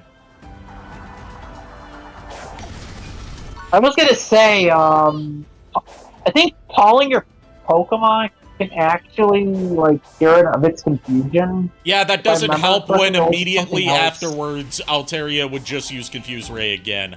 Like, I don't know Yeah. why, but the AI on my copy, my childhood copy of Pokemon Coliseum, that Altaria would do nothing but spam Confuse Ray on everything I sent at it. It does it to everyone. See, I never had a problem with that, just for the sheer fact I had a Pokemon that could do Ice Beam, and I one-shotted the damn thing, because I was like, yeah, hell no. I should also clarify that I have never been good at Pokemon. So I was never good at, like, tight matchups or, like, you know, any of No, you're that fine. stuff. Well, And I also haven't played it well, since, like, well, 5th grade. it's okay. So what probably fair happened? enough, but at the same time... Go ahead. Go ahead. No, you go ahead. I was gonna say, if you since we're probably gonna subjugate you to it, like the end, you're gonna finish Coliseum. Me and Miles can help you with type matchups. We could, yeah. But I know why you're probably getting Okay. spammed with Confuse Ray, because you probably had Pokemon that it didn't have a super effective move to, So it probably kept going with Confuse Ray as its only real option for the AI. Well, yeah, but Yeah. that doesn't make it any more fun. Oh, no, it doesn't. Okay. Well, it doesn't. But again, like, move AI thinks that Fucking Professor would be Ein thinking effective, that he's Robbie Rotten, calling himself number one. You are not number one. That would be Robbie Rotten. May he rest in peace. Would you like Yes. Very Anyway, wholesome individual. time to go fishing with the distorted Eggman in place of Big. Oh god. Even though there's really nothing for me to worry about trying to buy here, because I can just I can progress without doing the fishing on this island at this point. I still want to, visit the fishing spot on every island. But yeah, no, where you had problems with the Altaria, at least you had a reason to be upset about it. I had to deal with Venus, and I had trouble with her. Mainly because I was trying to catch Sleeptoon, but she kept spamming attract and or confuse stuff, like confuse or hypnosis, just to knock my ass out. Yeah. And I kept getting annoyed with it. Yeah, she's basically It's Whitney like, 2.0. Hypnosis is like... It's basically like, here's the thing, I think Hypnosis is like a 65 accuracy move, and it's somehow always hit, and I'm like, how the hell are you winning on a coin flip? Because the coin is weighted on one side. Like, yeah. Oh, hey, I caught a salmon. I'm just saying, like, I know it's a problem. That fish is bigger than Nice. Hank I was Hill. gonna say, like, a Pokemon. Oh no. Yeah, the salmon I is tell you, bigger Bobby, than I Hank caught- Hill. I caught a salmon this big. I caught a salmon this big. Hank, you're exaggerating. Do I look like... Look, it seems more impressive when you look at how small I am. Look at that tadpole. Froggy? Froggy, did you have babies? Bro. Ribbit. Oh shit, the chaos is kids. Oh man. Real talk though, in Sonic Adventure 2 Battle, when you have to find Big in every stage, Excellent, it's a snapping turtle. During missions. Like, Big is looking down at you at Mission Street, and if you end up dying there, it'll be like, oh god, it's the Angel of Death. Oh, in Shadow Generations, they canonized all those, cameo appearances from Big in Sonic Adventure 2. What the hell? I know, and people, and I agree with, Sonic Song 182's, Shadow, that Big is the Angel of Death. Like, they confirmed the why fish- he kept on appearing in almost every stage and in the background of a few cutscenes. Holy shit, I caught the 10 Commandments! Why are they so big? You caught an They, like, ancient tablet. It's like, you caught an ancient tablet. It's a stone tablet that's in the shape of, like, what the 10 Commandments are typically shown to look like in, movies and TV shows. So everyone, whenever they see, you caught the ancient tablet, they're always like, holy shit, I caught the 10 Commandments. What's with these fish Are you size sure though? that tablet did not- Excellent, it's a was twig. gonna That say, twig like- is massive. I was gonna say, did you catch King Ramses' tablet? King Rat. Well, it depends. I have to wait and Return the see. slab. I have to wait and see if there's a mummy ghost outside my house saying "Return the slab" or not. Return the slab. Oh, suffer my curse. Hold on.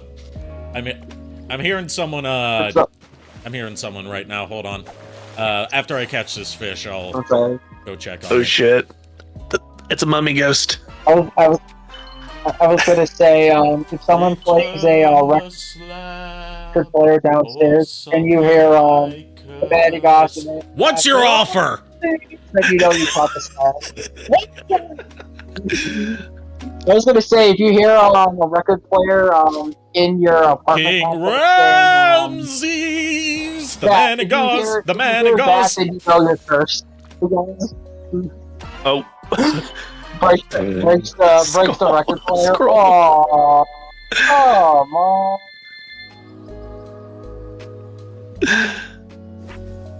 And then Eustace becomes Eustace, the curse. Eustace becomes the curse. Ah! What's your offer? I caught a flounder. Or That's is one it an big olive? flounder. Is it a flounder or is it an olive dab? Why did that? Giving you some PTSD for the Animal Crossing players out there. No more Animal Crossing. What next? I'll if I catch a sea bass, I'll have another Animal Crossing joke ready.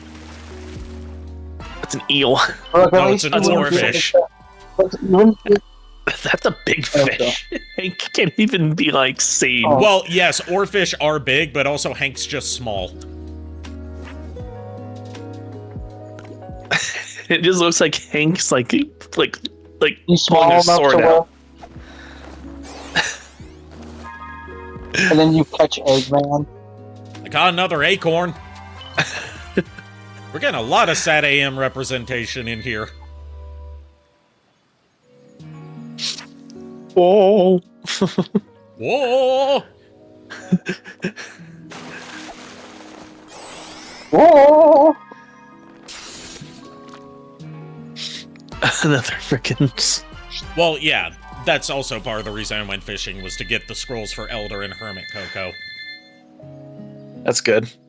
Because with those, you can teleport to their locations on the map. Oh, that's perfect. Which, since they're how you level up your stats, that's very useful. I caught Patrick! Hooked a starfish! Oh, Mayonnaise an instrument? No, Patrick, mayonnaise is not an instrument. Horseradish is not an instrument either. horseradish. Oh, darn. Kicking! I'm gonna do some kicking! Why you? To the owner of the white sedan, you left your lights on. Lights on. Oh, there's a bass.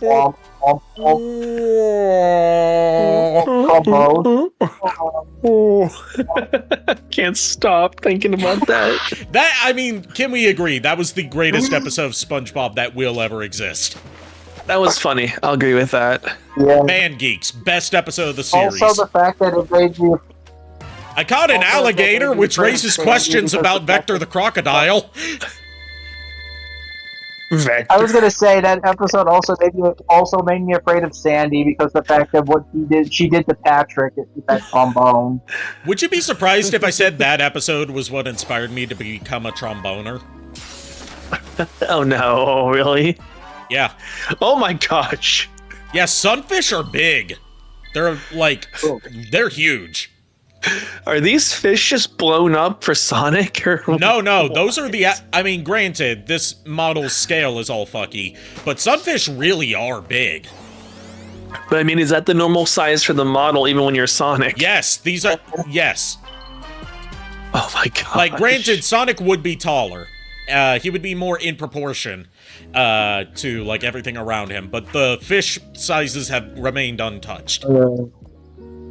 Jeez, that koi was ridiculous. It was a Nishiki koi. No kidding. Oh, a gold box. Oh, 3. 3 gold Okay. cards. So what are gold cards for? They let you get stuff from Big Shop for free. Hey, Ari. Yes. Hey, guys, I will have to. I'm gonna have to dip out for now because I do need to return Lulu's phone. Okay. I'm glad you were able to stick around as long as you could. I appreciate that. Well, I appreciate it just because I have to make sure it's also like charged for her because her headphone jack is basically the charge port jack, Yeah. and I really don't want her to have her like. Yeah, I get you. I do appreciate you guys having me though. Yeah, no problem. I will definitely return for more stream when I can get my Wi-Fi back up or whenever Lulu will let me use her Okay. phone again. Let me know when you're. I hope Let you me know have when fun. you think you'll have your Wi-Fi back up, so I can schedule more Sonic Frontiers and Castlevania streams around that. It'll probably be like I would just assume like at least probably like 2 to 3 weeks, maybe. Okay, so we'll take. If I end up getting it back, After tonight's stream, we'll take a little hiatus from Sonic Frontiers until you can get your Wi-Fi back. I mean, if you want to do Frontiers without me here, it's fine. I want you to be here. That's the thing. Okay. If I end up getting my Wi-Fi back, I will let you know because you'll obviously like see me appear. But no, I do apologize for bowing out. I do. No, you don't have to apologize. All right. Well, you all have a good night. Miles, or can you guys? When you guys check me from the call? Oh, I don't know if we can. Yeah,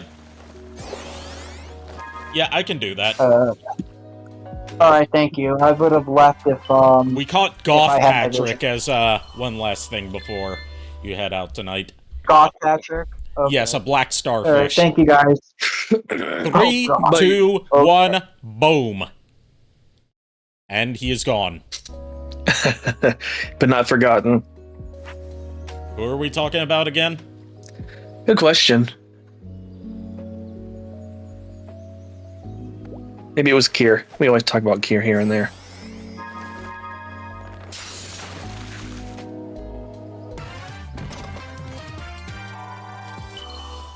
Alright, I feel like since I've got 421 fish coins, I feel like I've got more than enough to buy some stuff.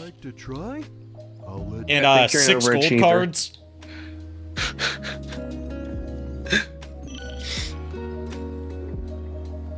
You're overachieving there, dude.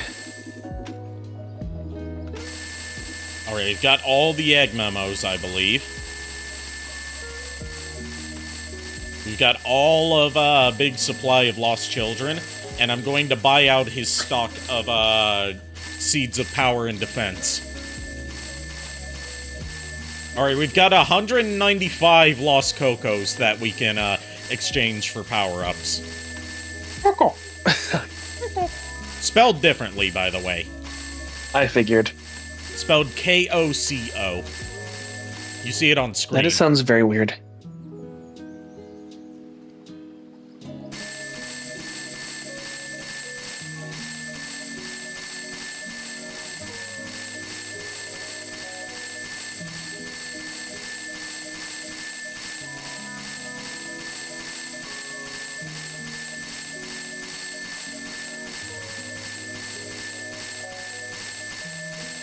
Okay, I've got 100 of each type of seed. Do you think that's enough? I think that's probably more than enough. Would you like to try? I'll let you borrow a rod. See you later, Big. I'll see you in my waking nightmares. I think Big's everyone's nightmare child now at this point. We've already established that Big is one not to be trifled with on this stream. He's got mafia ties, allegedly. He has a body horror-inducing sickness. He's omnipotent. He cannot die.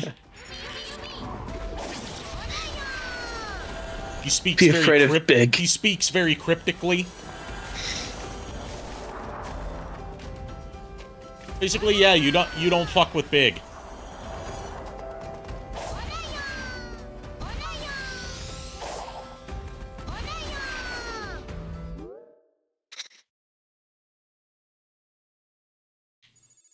Alright, Elder Coco, where are you? There we go. Oh, sorry, I have to have fast travel selected.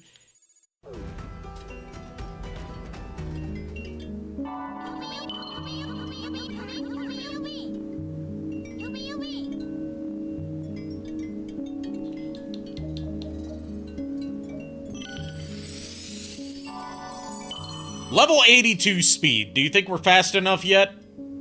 I think so. For now, at least.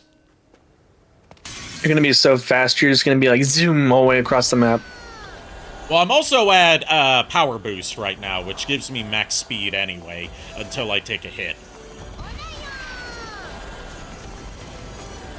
If you don't, every time you see that cutscene of like Sonic getting enveloped by electricity, that happens when you hit your max ring count, and it's called power boost. It's where until you take a hit, you get level 99 speed, which is the max speed in the game.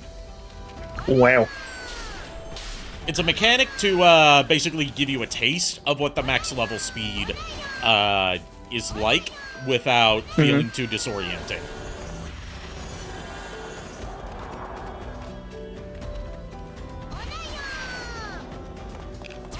And then Power Boost Spin Dash is just broken, as you can see. Oh yeah, for sure. Like, the Spin Dash was added in a patch, like, half a year after the game came out. And you could tell this game was not designed with the Spin Dash in mind. I thought I read, like, it was unlocked for the most ridiculous way. It's not that it was unlocked in the most ridiculous way, it's that, like, when the patch came out that added the birthday content and the Spin Dash, they never told us how to unlock the Spin Dash. That's right, I remember. Yeah, I was there that night, and I was part of the people that were, like, trying to unlock the secret of how to get the Spin Dash. It turns out, like, when it added, like, alongside the birthday stuff, it also added, the Big Coco, which increase your boost gauge. And it added the, challenges, like the point challenges, all over the map. People thought that you had to get all the Big Coco to unlock the Spin Dash, because that seemed the most obvious, considering to get all the... Oh, I'm at max power and defense, damn. But people thought that you had to get all the Big Coco because you have to complete these platforming challenges, some of which are really difficult, in order to get a single Big Coco. Turns out, no, you have to do all the score challenges on the world maps, and you have to S-rank all of them.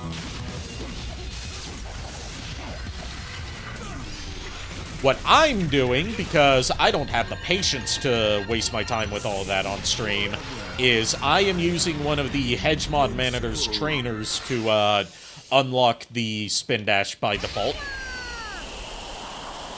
And yes, I am open about doing that, because otherwise I would have to wait until the DLC chapter to show off the Spin Dash, because once you get to the, like, DLC alternate ending chapter, once you're on that map, it automatically gives you the Spin Dash. Oh, is that how you got it from the beginning? Like, that's weird as hell stuff. Yeah, you're not supposed to have it from the beginning. But if you get the Hedgemod Manager, which is how you load mods into this game, and basically all modern 3D Sonic games, it lets you have the Spin Dash by default as one of its built-in cheats. Oh. It also has, like, other, a lot of the cheats are more so, like, you know, kind of Game Sharky stuff. And then there's some that are, like, tweaking some of the animations and physics. There's a lot of stuff to toy around with. And then there's also some cheats that are more so used for debugging for when you're trying to create a mod. Hey, little bro. Feeling better? Yeah. This whole experience gave me a kind of clarity. When this is all over, I think I need to go it alone for a while. I can't grow into my full potential if I always... By the way, here's a bit of voice actor knowledge for you. If that's okay. Okay. Tails' voice actress ever since Sonic Boom. I guess you just grew up a little faster Does her than voice sound familiar to you, outside of, you know, voicing Tails, of course? Are you saying I outpaced you? Yeah, don't push it. Hold on.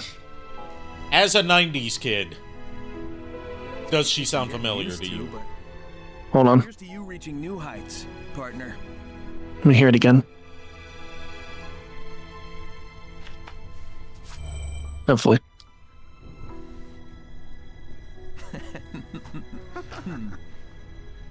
It sounds Digimon-ish? It's Sora from Digimon. Such Of course. friendship. Pauline I O'Shaughnessy heard- is her name. And not I don't know what screamed Digimon to me, but I was like, when I heard it, I'm like, that sounds like Digimon. Yeah, that's Sora from Digimon. Oh my gosh. much easier accepting the future when they were simply enemies. Now, this Oh, is a cool sad. detail that I like about Sage whenever she, like, you know, does good-hearted stuff or thinks good-hearted stuff that's against her evil programming. Her color palette changes to more closely resemble Maria.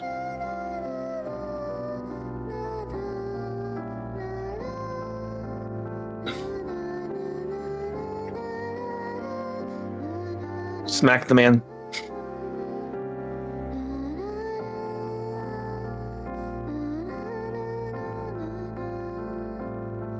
Eggman owes us a sandwich. Oh, we'll see his sandwich when we get to the DLC chapters. Because that's where you start seeing him in non-pre-rendered cutscenes that are actually affected by the real-time cutscenes mod. Like right here, you Gotcha. see how she like flickers to blue and white? It's Yeah. like, hair aside, it's the color scheme that Maria Robotnik had. Really? Yeah. I mean, the white I kind of could get.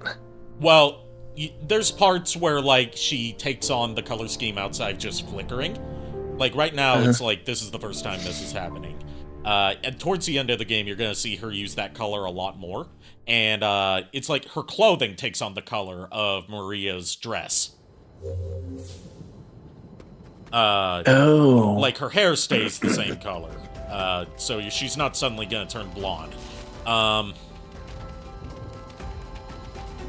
But yeah, that was an intentional bit of color usage in Sage's design.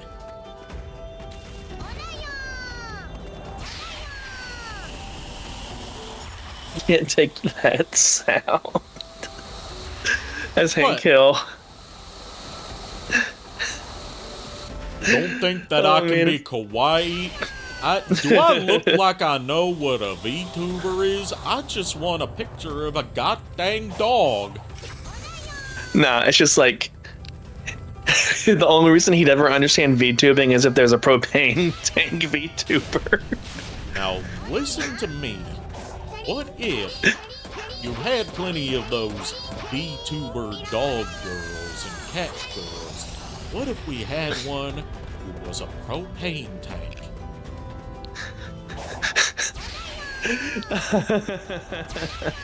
Oh my god. That'd be the worst VTuber probably ever. Nah, the worst VTuber would be Kirsha, the Nazi one. Oh yeah, this is terrible. The Nazi fox girl. That would be the worst one. Yeah, that was is the worst one. one. Yeah. I'm not talking in terms of design, I'm talking about in terms of being a shit person. No, yeah, I know. I've read about them before. It makes me sick when people do that stuff. Yeah, it makes me sick that a lot of big VTubers still associate and collab with her. It's because of popularity. There's still some numbers to it, Yeah. unfortunately. Like, not only do they still associate and collab with her, whenever they report on drama that involves her, you know, getting called out for her Nazi rhetoric, they always side with her uncritically, instead of looking at, hey, if this person keeps getting accused of saying Nazi shit and doing Nazi shit, then maybe we should look into it, instead of just assuming that it's always being taken out of context. Yeah. Or, you know, maybe we should look at the context and see, you know, is this still Nazi shit? Which it always is. The only reason you should ever take the side of somebody is to say, hey, you know, despite them being, you know, terrible people, don't attack them on behalf of other people type scenario. Now, if it's like, Meanwhile, hey, they say something shit, anytime someone call them speaks out. out against her, she sends her army of things I can't say on Twitch for stupid TOS reasons, but starts Yeah. with an S and rhymes with shrimp. yeah. To attack anyone who calls her out. Like, you have the right to call her out. Everyone has the right, but if it's like death threats or something, I feel like that's death the one threats thing are that goes never too far. warranted. That's also why, like, Yeah. there's certain content creators I follow that complain about getting banned on sites like Twitter when they're like, all I did was tell this person to take their own life. I'm like, why the fuck do you think you got banned? Why are you telling people to unalive themselves? I mean, in yeah, Minecraft? sure, they might be a shit person. That's not a reason to do that, though. Yeah, seriously. Oh, hi there, Tails. See, I believe in reform in most cases, rather than punitive punishment. Mm-hmm.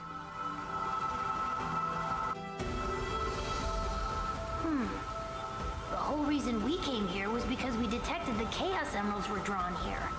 Did you figure something out? I'm trying to put the pieces together. Okay, his arm actually looks somewhat normal right now. That's surprising. Emeralds and runs on their power. All of the Starfall Island systems, even cyberspace, were in a kind of standby mode without the emeralds to power them. Once the power supply was restored, though, someone would have had to boot up the systems and get them running. I think I can guess who. Hank, you've got a bulge on the back of your neck, like you're George Lucas or something.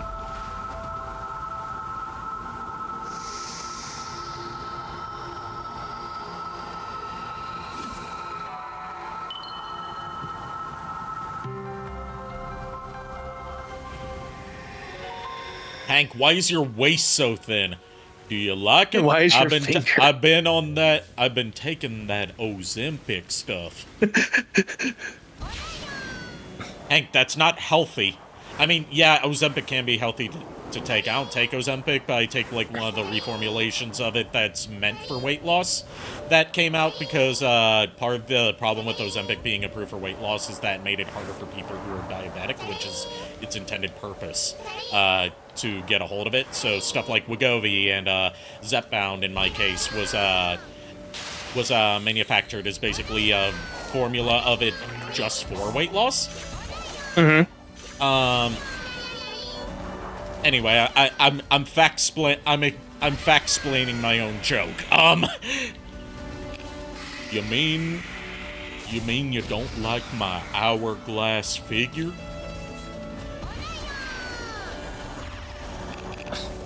Dad, I can't do a Bobby Hill voice. I don't sound just right for that. Dad. Dad. Almost. The more I try to do it, the more it just sounds like some sort of like gremlin child. Dad. Dad. I can't do it either. Dad. There's a clip from the King of the Hill, like the teaser, where Bobby is, I guess he's a chef now. Yeah, I've seen the teaser. Well, when he starts speaking Japanese, I just started laughing. I've been studying this door. People have been making jokes about how his grandpa Cotton would be rolling in his grave if he saw what kind of restaurant Bobby was working at as a chef. Because it's not just a Japanese restaurant, it's a fusion Japanese and German restaurant. Stored in your body. Oh yeah, he'd be doing crazy. And Cotton fought in World War II. That's the biggest, like, terrible situation for him. But I don't know. I'm studying Japanese on the side whenever I get free time. So I've been relearning hiragana and all that stuff. I've been wanting to learn Japanese. Time for the worst minigame in the game. Ready? The hourglass figure's worse than before. You ever wanted to play the world's worst pinball board? Oh no. I mean board. I say board, I mean table. It looks like he doesn't even have like a stomach anymore at all. It's just he's like golden age of Holly. He's like 50s and 60s sex symbol Bridget Bardot. He's got an incredibly thin waist. He's a dress size 0. Hank, what happened to your stomach? I had one of those. What would we make fun of at that point? Don't make a comment about. I went on a tapeworm diet. No, it'd be one of those. I had one of those liposuction surgeries or something. I had a gastric bypass. Yes. And then it just explains how it works. They took out all of my digestive organs as part of it. Hank, I don't think that's how gastric bypass works. Either way, I lost a lot of weight and I got this svelte figure.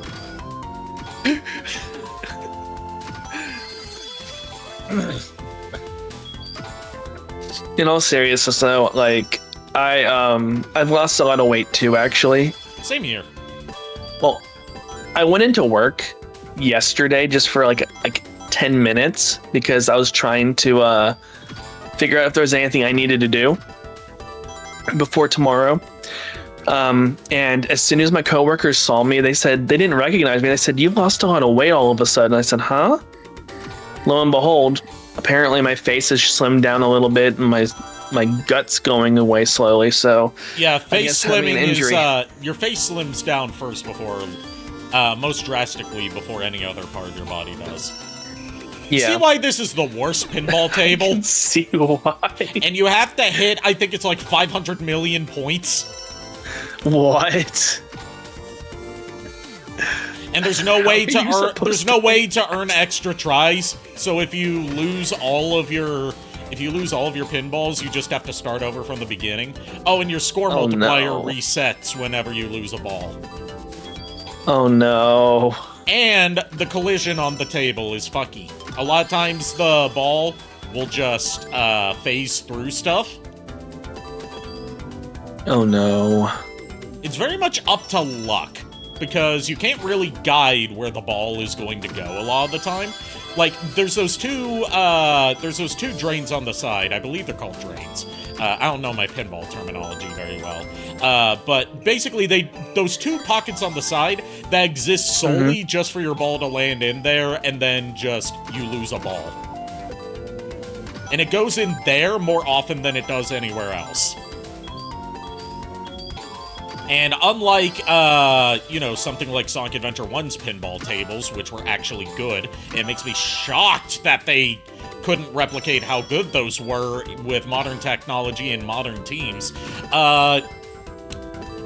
You can't influence the ball's direction.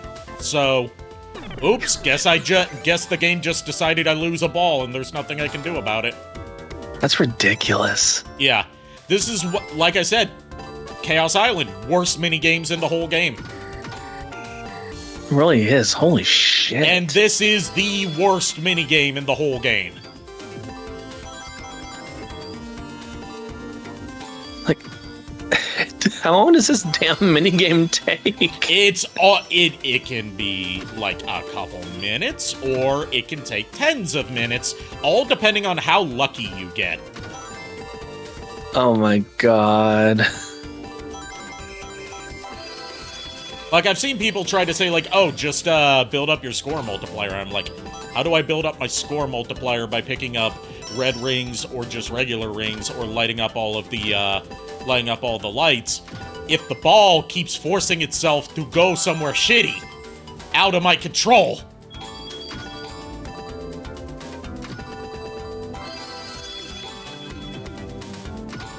Okay, we're at a really high multiplier. Yeah, but look how many points I have left to go. Jesus. Oh no, that multiplier, that red ring is terribly placed. Yes, it is. You might get it there, potentially. Nope, never mind. Oh, you got it. Like, the highest it goes, I think, is 256 or 512. And once you get to that, once you get it to that, it's real easy to hit the score threshold. Yeah, you're already kind of. I'm at 100. Starting to show a lot of. 256. Oh, good.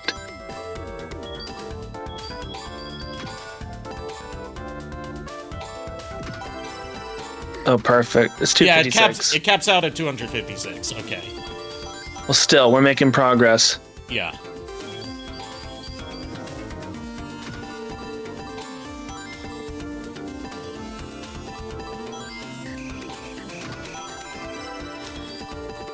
Oh, we're so close. So close. All right, did it. Now I have to get it Fuck yeah. to that. Now I have to shoot it to the top of the table. Otherwise, I'm out. Oh no.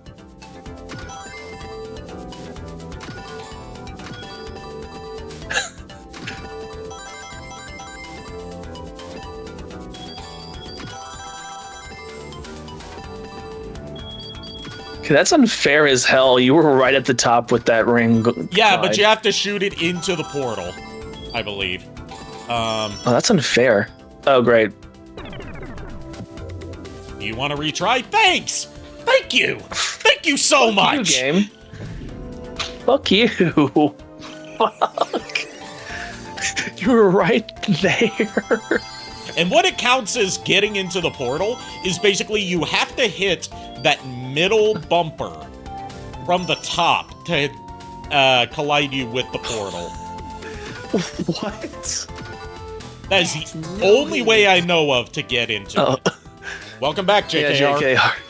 It's terrible, man. Terrible.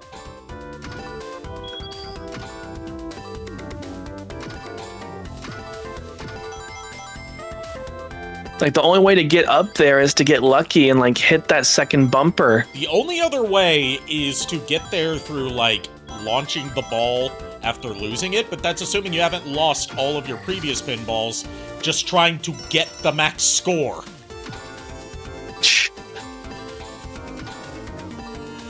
Yeah, I would not survive this minigame at all.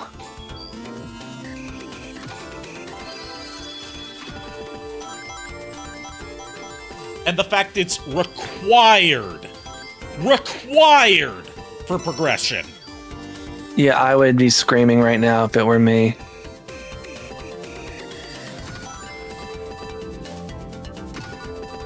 Like, I genuinely would just be, like, hating everything at that point. Like, I know I tend to hyperbolize a lot by saying, like, oh, this is just down to luck, when more often than not, it's just, like, a trick I haven't learned yet. This is literally down to luck. It really has become luck.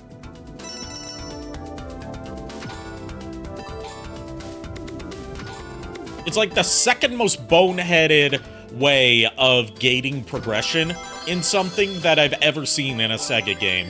You wanna know what the first is? Have you ever heard of a game called Alex Kidd in Miracle World? No, Or I is haven't. it Alex Kidd in the Enchanted Castle? I can't remember. I'm not that.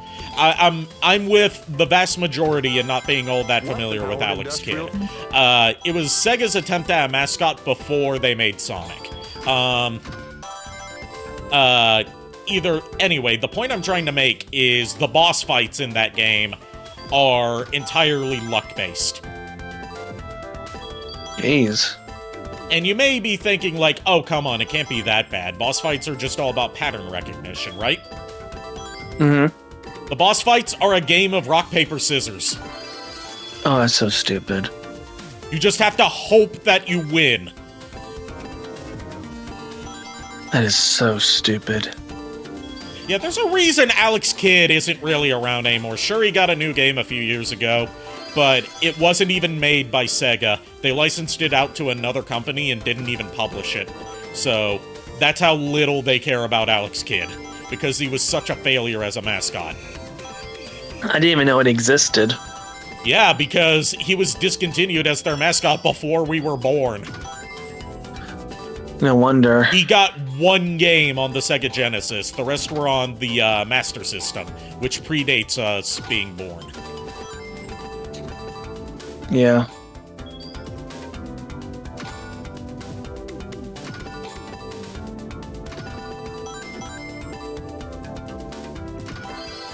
There we go. 64 now. Oh, never mind.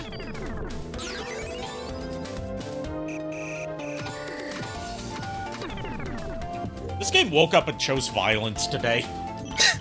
It really did.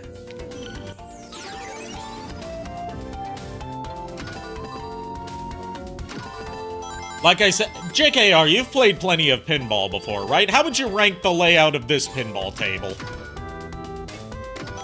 Based on, you know, what you're seeing here.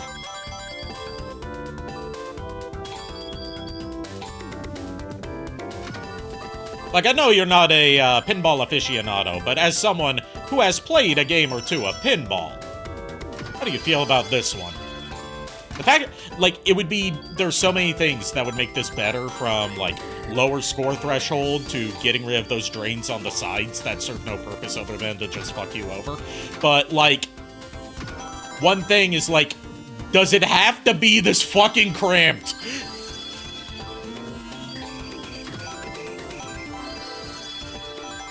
On a scale of 1 to 10, I rank this as bullshit. I agree.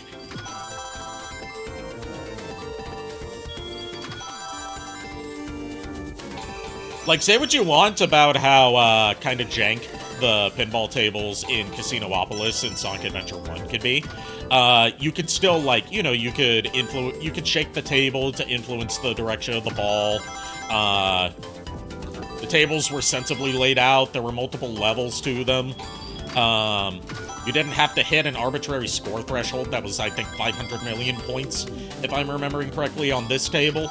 And, they were technically optional because, you could always just, you know, fall into, the, garbage chute and over again and gain rings that way.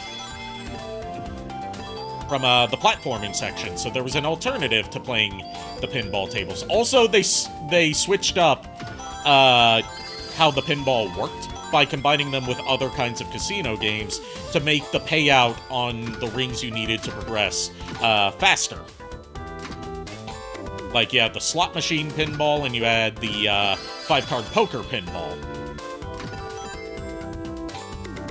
Not poker, just like, more so like, well, technically poker, but it's more so like Yahtzee than poker.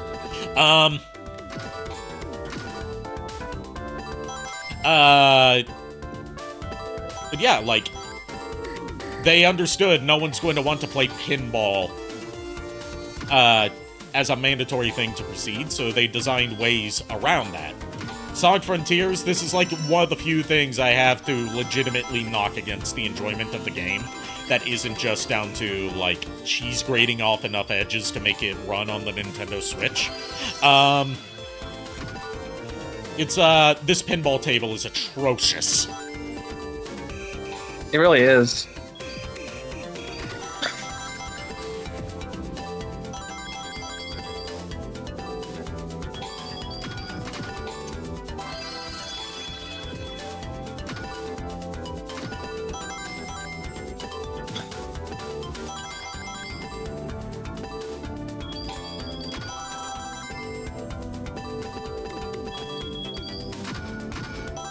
That was close.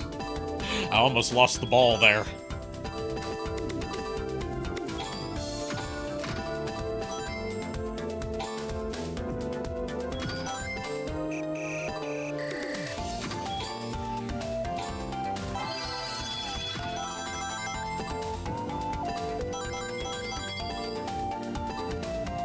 So, how does everyone enjoy tonight's impromptu stream of Sonic Spinball?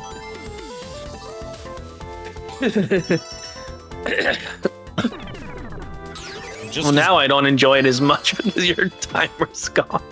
I say fuck indeed. Yes. Foghorn Leghorn.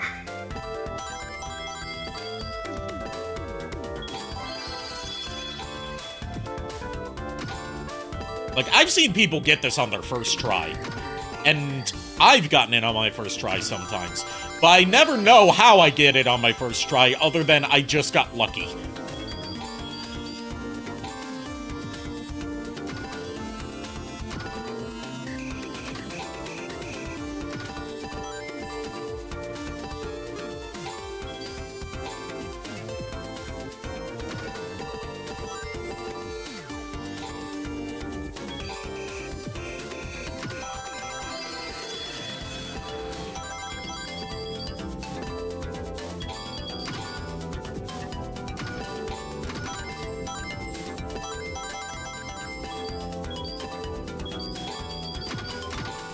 shit. I panicked there for a second. I was like, no.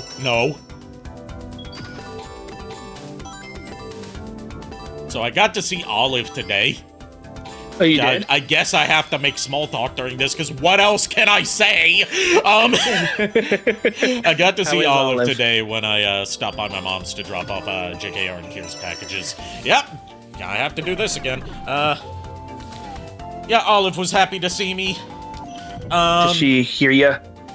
She didn't hear me coming up this time, but she saw me come up to the door and got off the couch, which is one of her favorite spots to lay down. Like, she has a specific part of the couch that she claims is hers. Good. Asserts dominance.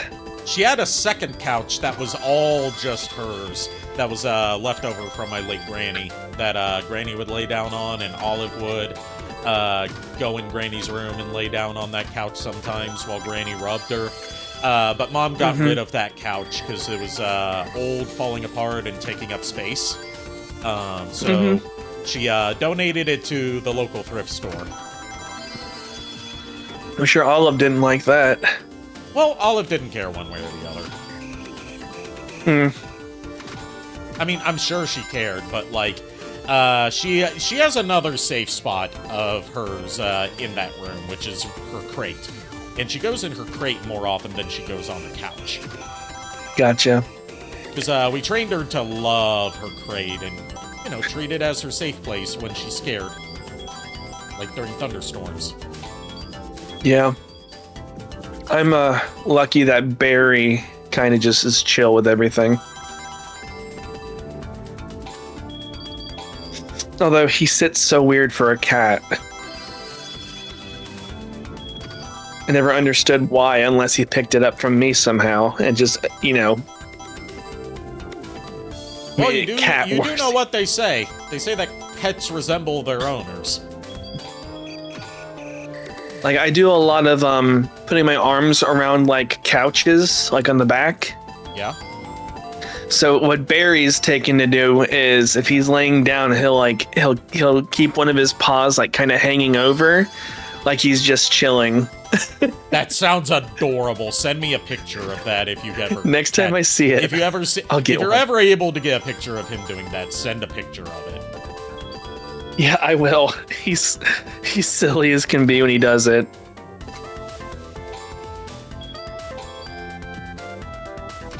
He's grown up so freaking fast. Yeah, cats do tend to grow up pretty quickly from my experience.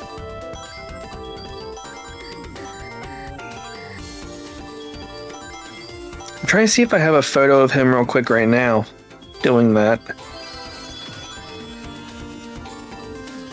I also got to see... I don't. Today was also a special occasion because I got to see Olive do a sploot. Hey, Helton. A what? You don't know what a sploot is? No. It's a thing that some dogs do, but not all dogs do. Like, corgis tend to do it, but other dogs can physically do it, but it just depends on the dog itself. And Olive's done it ever since she's a puppy. It's where, like, they lay down on their stomach and they stretch out their hind legs behind them. Oh, that. It's also known as frog legging. I have a photo of Barry I can send you that's not him doing that, unfortunately, but... Like, follow the tail? Yes, it, like, their legs stick out behind them like their tail. And,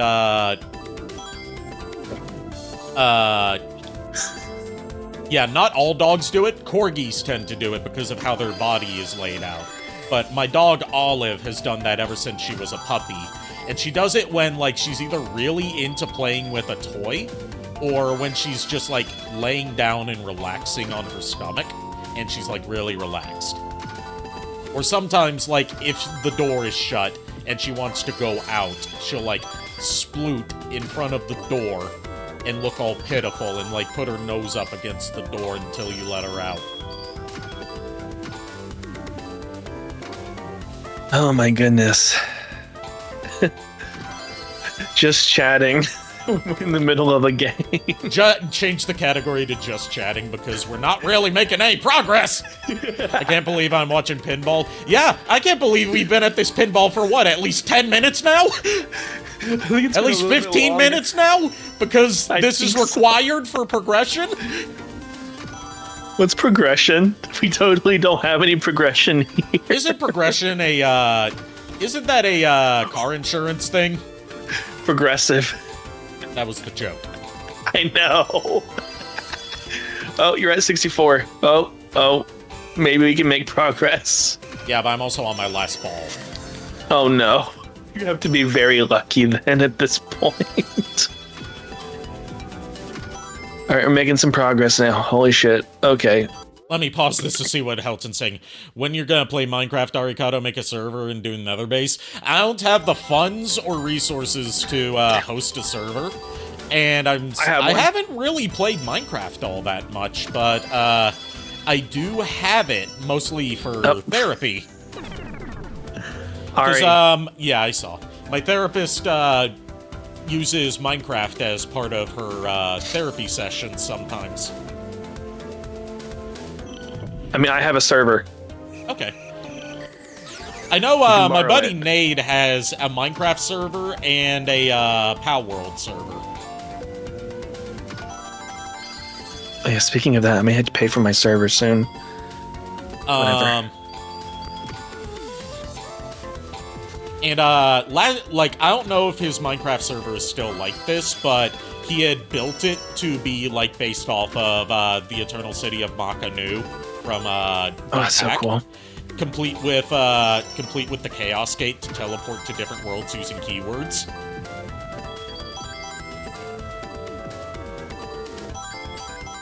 But you can borrow my server if you want to use it. Oh, I don't get ads anymore, woo. Yeah, that's why you want to subscribe, other than, you know, it chips in some money towards me. You don't get ads on my streams anymore until your sub runs out. Oh, shoot, that was close. And I should point out, if you have, I don't know if Amazon Prime is available in Brazil, but if you have it, and, mind if I enter, Arikado friend? Are you talking about joining in on the call? I feel like I would want to get to know you a little better first before I bring you onto the call. Oh, not onto the call. Okay. Might have, in the Minecraft server. I mean, I feel like that's not my place to give out invites to another person's server. What do you think I am? I mean, part of it is that, you know, I'm just seeing parts of messages at a time, and there's a little delay in it, so, like, you know. I've also had, you know, some people think that, like, oh, just because they're a viewer of mine and I chat with them on stream, that means that we're, like, buddy-buddy now, you know, that whole kind of parasocial thing. I've had that in the past. So, you know, just trying to set some boundaries. Although I have had times where, like, one of my occasional co-commentators, I say occasional because he's been very busy lately, too busy to be able to join on stream. He goes by the name Awfully Hot Coffee Pot. I was just curious with a friend's Minecraft server, like, is something just for your friends or is it public? It is for his Twitch community, I believe. So that's why I'm not confident in being like, oh, here's the server address for it, because it's like, it's not mine, and I'm not, like, an active moderator on his community. Or are you talking about my friend here, Miles? His server. Because mine is mostly for friends and, like, the YouTube groups I work with to use. This friend, okay, so Miles. Yeah, if I get enough, like, I'm thinking about starting a job search soon. And if I get enough, you know, if my paycheck is enough where I can afford, you know, the server costs, then I might start a Minecraft server. It's all about the money, being able to consistently afford it so people can always access it. That's keeping me from starting it. And also me not playing Minecraft very much. Servers are expensive depending on how many people you want in them. Right. I figured. Like mine, I think is 36 every 3 months. It's not too bad. Or is it more? I don't remember. It's something like that. That's not too bad. But I can hold like 10 people at a time typically. Oh, I see. Yeah, that would be a problem.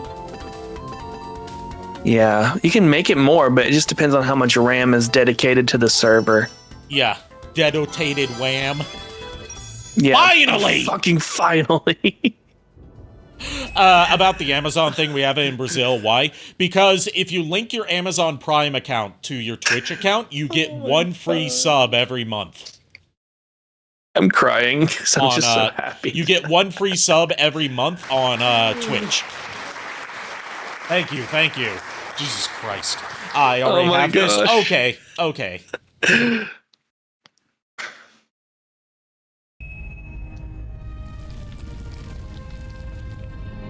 Fucking hell. I give it to the dude that gave me this emote. You know what? Fair enough. I usually spend my free sub on friends of mine whenever I catch one of them. Whichever is the first friend of mine that I catch a stream of when my sub is ready to go, that's who I give my free sub to. Now we can finally fight the night. I have to fight the night. Or however that song goes by Crush 40 from Sonic and the Black Knight.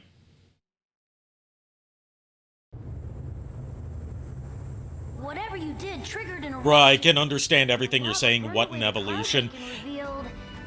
Is that the monster for the song? This is the monster for... this is not the monster for that song. That's from Sonic and the Black Knight.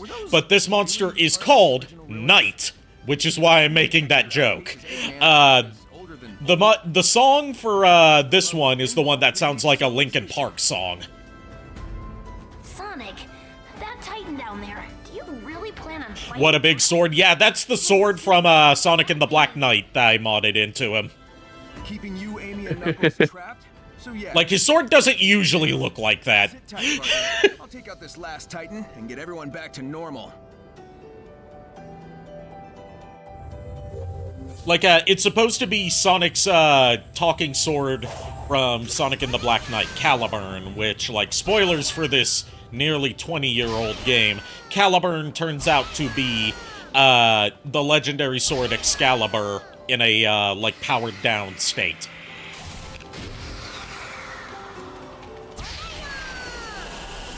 Alright, ready for our next supersonic fight? And then we'll end off tonight.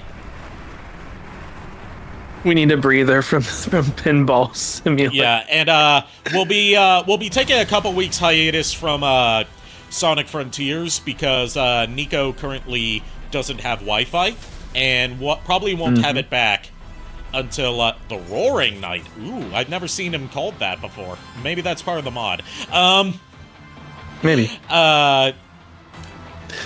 Like, I want him to be here for these streams, and tonight he had a lot of trouble getting in on his phone, or on his fiance's phone.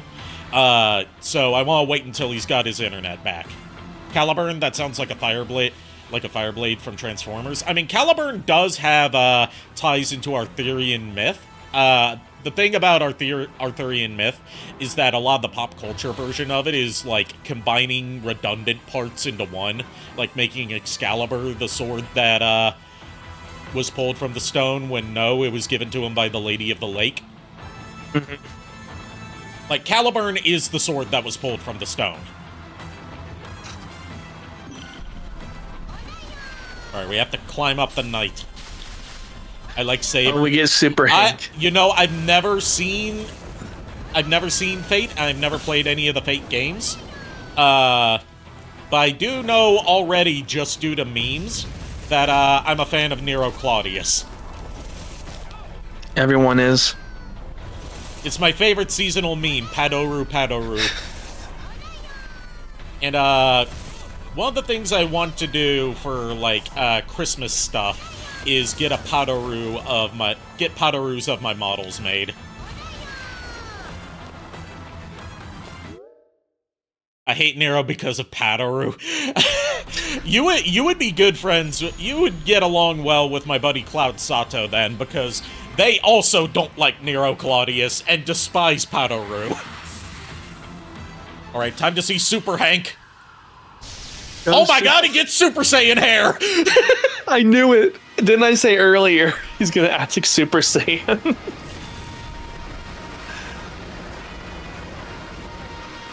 I literally said he's gonna power up going like, oh, like Super Saiyan. I was totally right. Instead of harnessing the power of the Chaos Emeralds, he harnesses the power of Propane. Yeah, Propane Super Saiyan. Who needs Dragon Balls when you have the Propane tanks?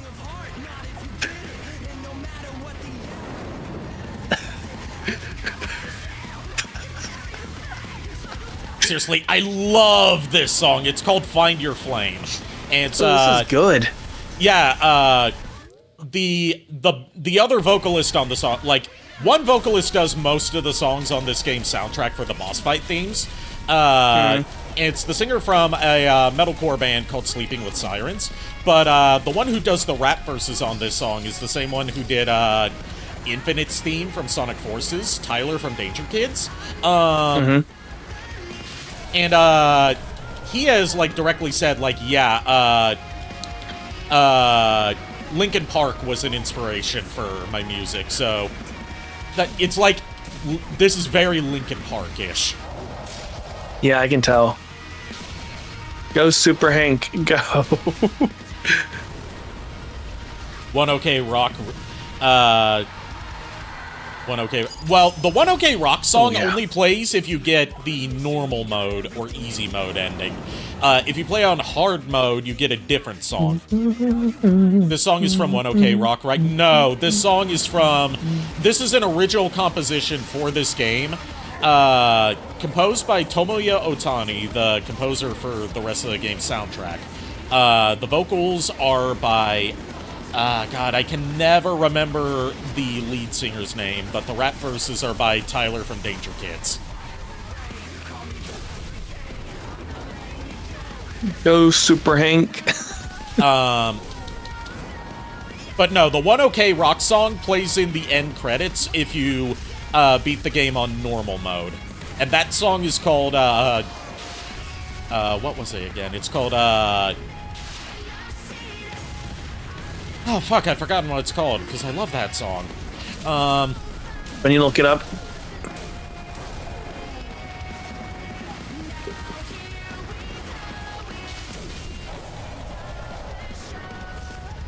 Remember when Sonic kissed a human? Vandalize? Vandalize, yeah. And they play a bowlerized version of Vandalize. For people in the chat that don't know the word bowlerized, it means it's censored. Yeah. Because the verses are a lot more explicit than what would be allowed in a Sonic game normally. And I love their music too. Well, not the verses, the choruses, I mean. And yeah, the whole Sonic Kiss to Human thing. That, if you play Sonic 06, which I have more times than any human ever should, technically that kiss never happened anymore, because the end of Sonic 06 erases itself from canon with how the story plays out.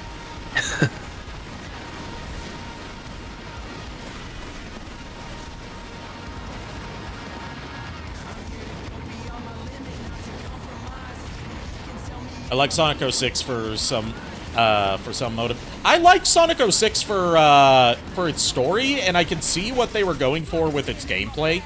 It's just, it needed more time to cook.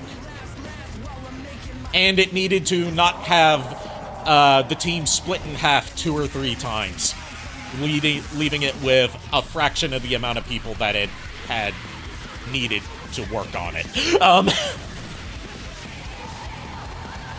Basically, all the cards were stacked against Sonic 06, and it's a miracle it came out as playable as it is. given how notoriously bad it is.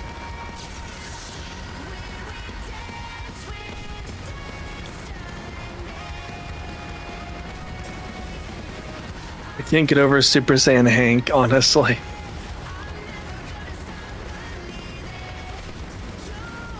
Can't even tell if it's Super Saiyan 1 or 2. It's Super Saiyan 1. I can tell. Super Saiyan 2 has the electricity. Gotcha.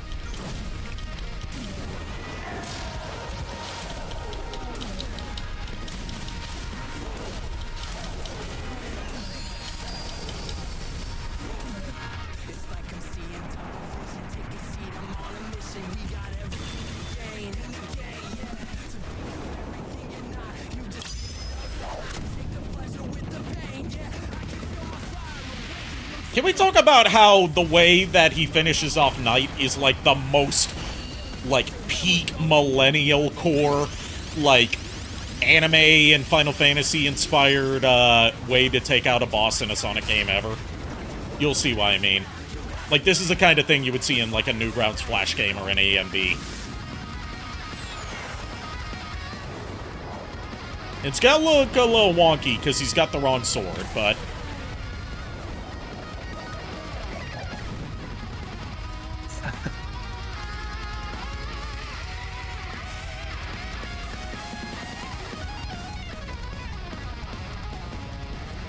Oh, oh. Uh-oh. Sonic wielding a sword like 10 times as big as he is slices the Knight in half. Well, hey, he has experience, at least, using a sword. This is straight out of, like, an early 2000s, like, Sonic fan game, and I love it. Michael W2, Caliburn, Final Strike, Excalibur / hell yeah! We're getting ready to wrap up for the night, but hello, Michael W2, and I'm glad you enjoyed that finisher. Yeah, there's definitely a Super Saiyan 1, you're right. Yeah. I could tell.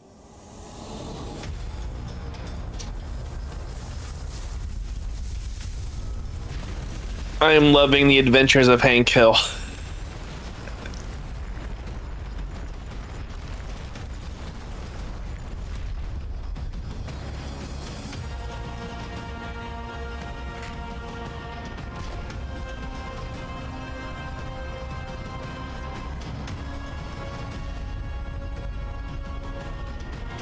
So are there 2 more islands?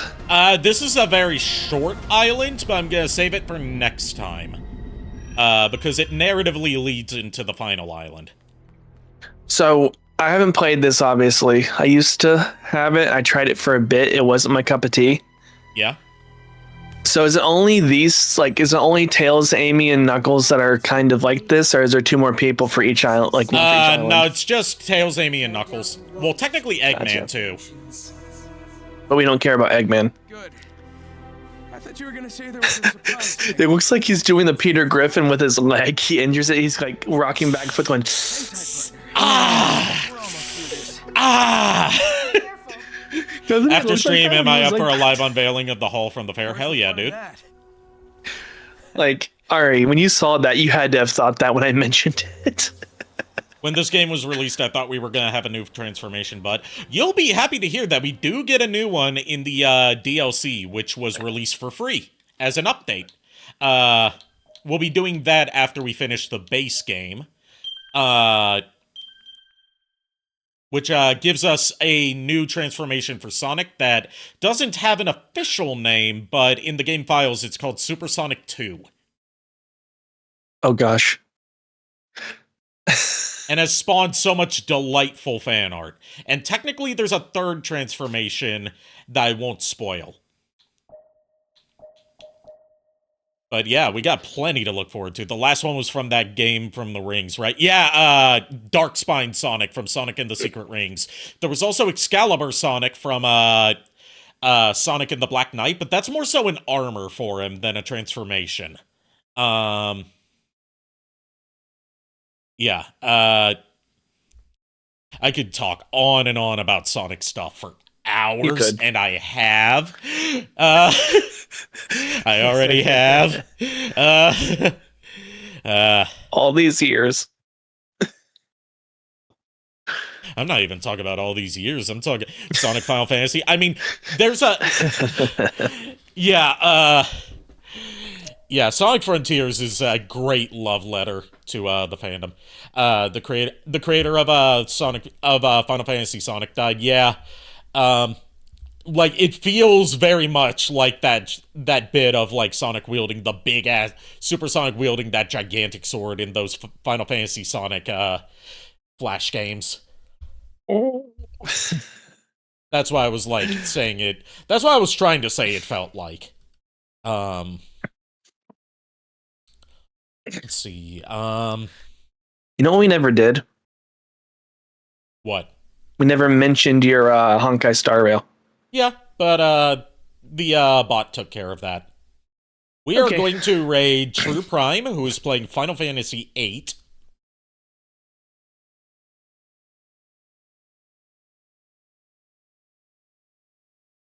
All right, thank you everyone for tuning in tonight. Thank you to my co-hosts for joining me. Go give True Prime my warmest welcomes. Keep an eye out for the schedule on Blue Sky or in my Discord community.